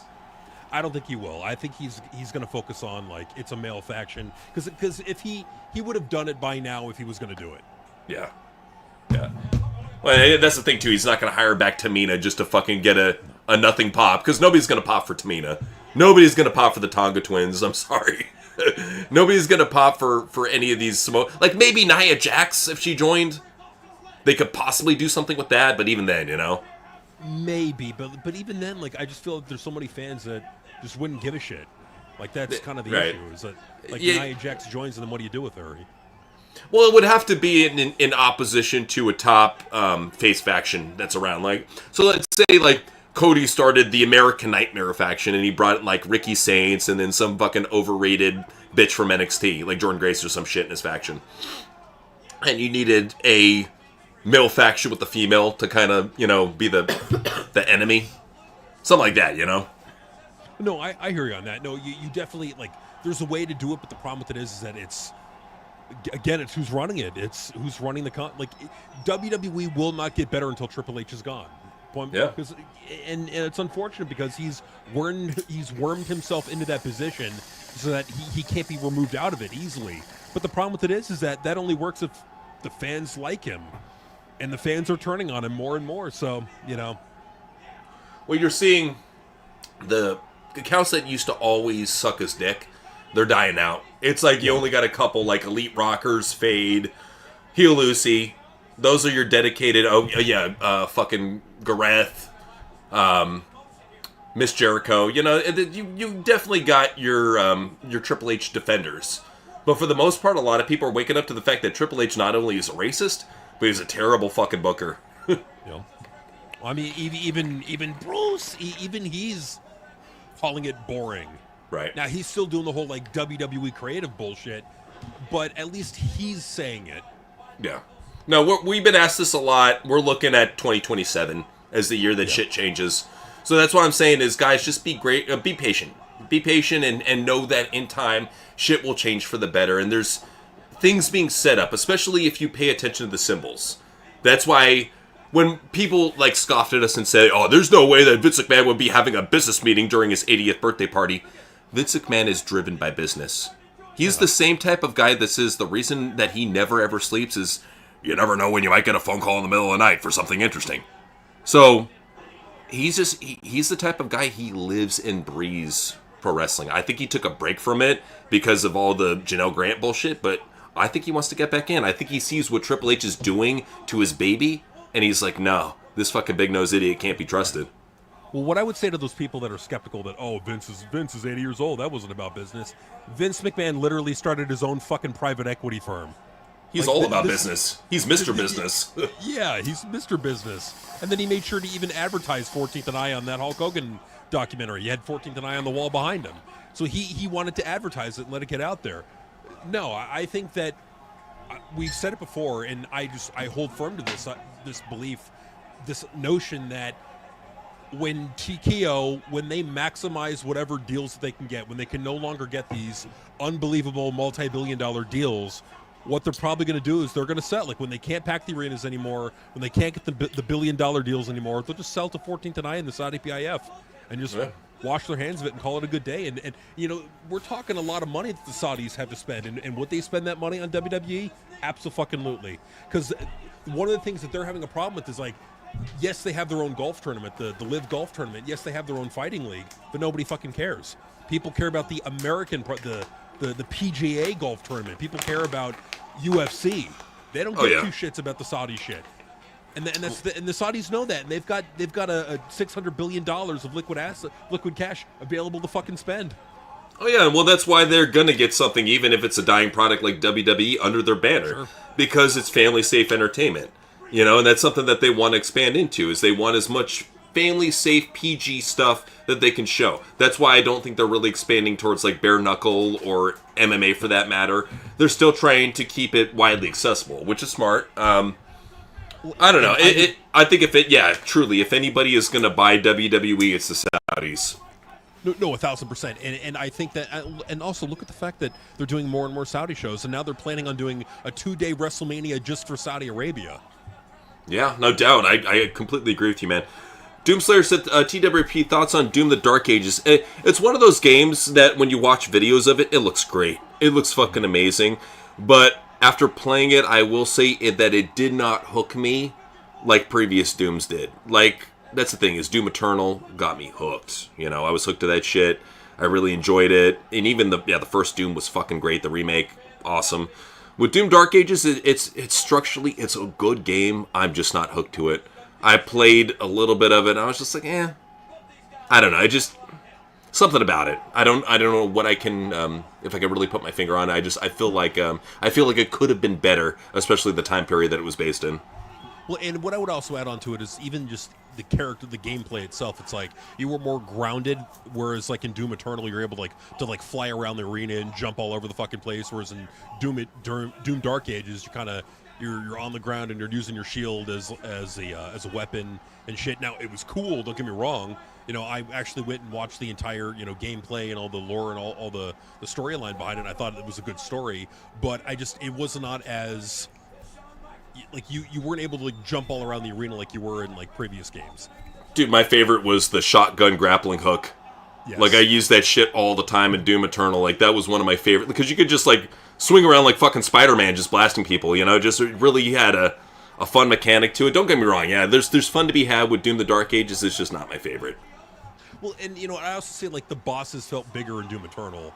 Oh yeah. Like I think that's one of the areas where it fell a little bit short, is that the bosses in Doom Dark Ages were not like they weren't like a huge deal. Like even towards the end, it's like you're facing the witch versus Askaroth, or what's his name? Are you talking about for Dark Ages? Yeah. Yeah, no, with Dark Ages, I can understand where you're coming from. With Eternal, like it already made you feel, but by the time that you got to the priestess, you felt like you were in the main event. You're like, okay, this must be the last bitch. And it's not. You beat her, and then you fight the giant fucking beast that takes up, like, the whole entire stage. Yeah, you fight the beast, And you think you beat him once and you're done? No, you got to fight him again. Great shit. So, once you knock the armor off the Icon of Sin, now you got to actually fight him. It's like, fuck. Yep. Thoughts on Heretic and Hexen? If you got Game Pass, they did a remaster of that, and the remaster is pretty cool. So, now they're always fun ones to play. I definitely am a fan of like the first person beginner games. You know, like whether it be Doom, Wolfenstein, Heretic, Hexen, Quake. It's all good shit. So. Oh yeah. All right, Shawn Michaels. I think he's going for the Macho Man elbow drop. You can already tell that his back is fucked up in this match. He looks like he's selling, but he looks like he's hurting. Yeah, he's not looking too good. He's not looking like the same like high energy, spry Shawn Michaels that you would normally see at WrestleMania. This is looking like an injured kind of like, all right, I'll go out there and do the match, you know, kind of Shawn Michaels. No, for sure, man. What's up, Truly? Hurry up. All right. So, yeah. Sean's getting the super kick going, super kick party going, the sweet chin music, tuning up the band. Can't even tune up the band. That's what I'm saying. He's hurting. And that's one thing that people don't understand is when you get a back injury, that affects everything. You could tell by how he's, like, arched down. Yeah. JC, you still there? Oh, yeah, no, I'm here, man. Okay, cool. I wasn't sure if you dropped out or... Okay, so Stone Cold just hit the stunner. 1, 2, 3. Mike Tyson does the quick 3 count. Stone Cold won. All right. I thought he was with DX. Stone Cold! He had enough of DX's bullshit. He decided to go with Stone Cold. I wonder if Mike Tyson's thinking to himself is like, please don't stun me. Please don't stun me. Don't kick me in the nuts. Please don't stun me. I'd probably... He had enough bullshit going on in his life at the time. I think that's why I sided with WWE, just to kind of, like, forget about all the bullshit. I mean, and back then he was very... Like, Mike Tyson was a controversial figure. Not to, like... And we're talking, like, a mainstream controversial figure. Oh, yeah. Oh, no. He was doing a lot of crazy shit. No doubt about it. I mean, even before he started biting off Evander Holyfield's ear, he was doing crazy shit. Oh, yeah. All right, Stone Cold's raising the title up. Crowd is loving him. Look how fucking much fans are in this arena. Look at it. Just even up in the nosebleeds. Like, people are practically hanging off the rafters because they're out of seats. Oh, man, the good old days. Yes. You see the energy in the crowd. It's genuine energy, not like the fucking dead, overhype energy that you get now. Yeah. Well, and I understand why he did it, though, is because of the storyline. You know, it made sense in the storyline for him to fuck over DX. So, I mean, I get it. It would have been better if I guess he got super kicked and then had to do a slow 3 count. I don't know. I mean, yeah. But I think ultimately what they did, it's fine. Like it. Yeah, you know. It works. It works. Yeah. So Mike Tyson's going to punch Shawn Michaels. He's got the shirt that says Austin 316, holding it up. Sean's ripping the shirt out of his hand, saying, "What the fuck, man? Why'd you fuck me over like that? What the hell? I thought we were homies. Why'd you do that?" Tyson's like, "Oh, well, I did it because you got a little baby dick and I don't like that shit. Get out of my face. Come on. Stop pointing at me. Stop putting your finger in my tits. What are you doing that for? Come on. Don't make me knock you out. I'll knock your ass out. Oh, boom." And that's the thing about Mike is he a lot like Floyd. Well, Floyd's actually a pillow fist compared to him. But Mike's the type of guy, he could tap you on the chin and he'd fucking probably give you a light KO. So much power in those hands. Oh, yeah, no, Mike Tyson had knockout power, dude. Well, my favorite is like back in the day, he would knock out people with body shots. In boxing, you very rarely saw people get violently KO'd with a body shot. When you see him get violently KO'd with a punch to the fucking liver, the ribs, like that's a rare thing because you see head knockouts all the time. How often do you see a body knockout? Right. You saw it all the time with Mike. Oh yeah, no, he just had insane power. Who had more knockout power in your opinion, Butterbean or Mike Tyson? Mike. Yeah. Mike, because don't get me wrong, Butterbean, he hits really fucking hard for a fat guy, but Mike has not only, I think, the strength, but that explosive fast twitch muscle fiber. You combine those two together, and it's like getting hit by a fucking Terminator. You know, it's not fun, dude. I would hate to get punched by Mike Tyson. Like, what was it? Frank Mir was saying, I would love to get punched by somebody like Fedor Emelianenko just to know how it would feel to get punched that hard. I'm like, no, dude, you don't want the brain damage. You don't want to shit your pants. You don't want to pick up your teeth. This is not shit that you want. No, it's like they're boxers for a reason. Like they're being like they're stars for a reason in boxing because they're legit. They can fucking knock you out. They're trained how to fucking do that. They're world class for a reason. Oh no, this is well, not only semen retention, because I know you've heard about it with dudes, of course, but also with the women. Like Ronda Rousey was told that, you know, before she became an Olympic gold medalist, that she had to abstain from sex. So, yeah, it's basically a lot of athletes are told by their coaches, no, hold in that energy. So, yeah, it's not just for dudes, it's also for chicks as well. So, oh yeah, doing the confetti parade going on there. Heck yeah. Pranavir was saying, also, guys, 98 was the best year where we had two cool and badass wrestlers who won the world title, and it was Stone Cold and Goldberg, and that was a cool moment.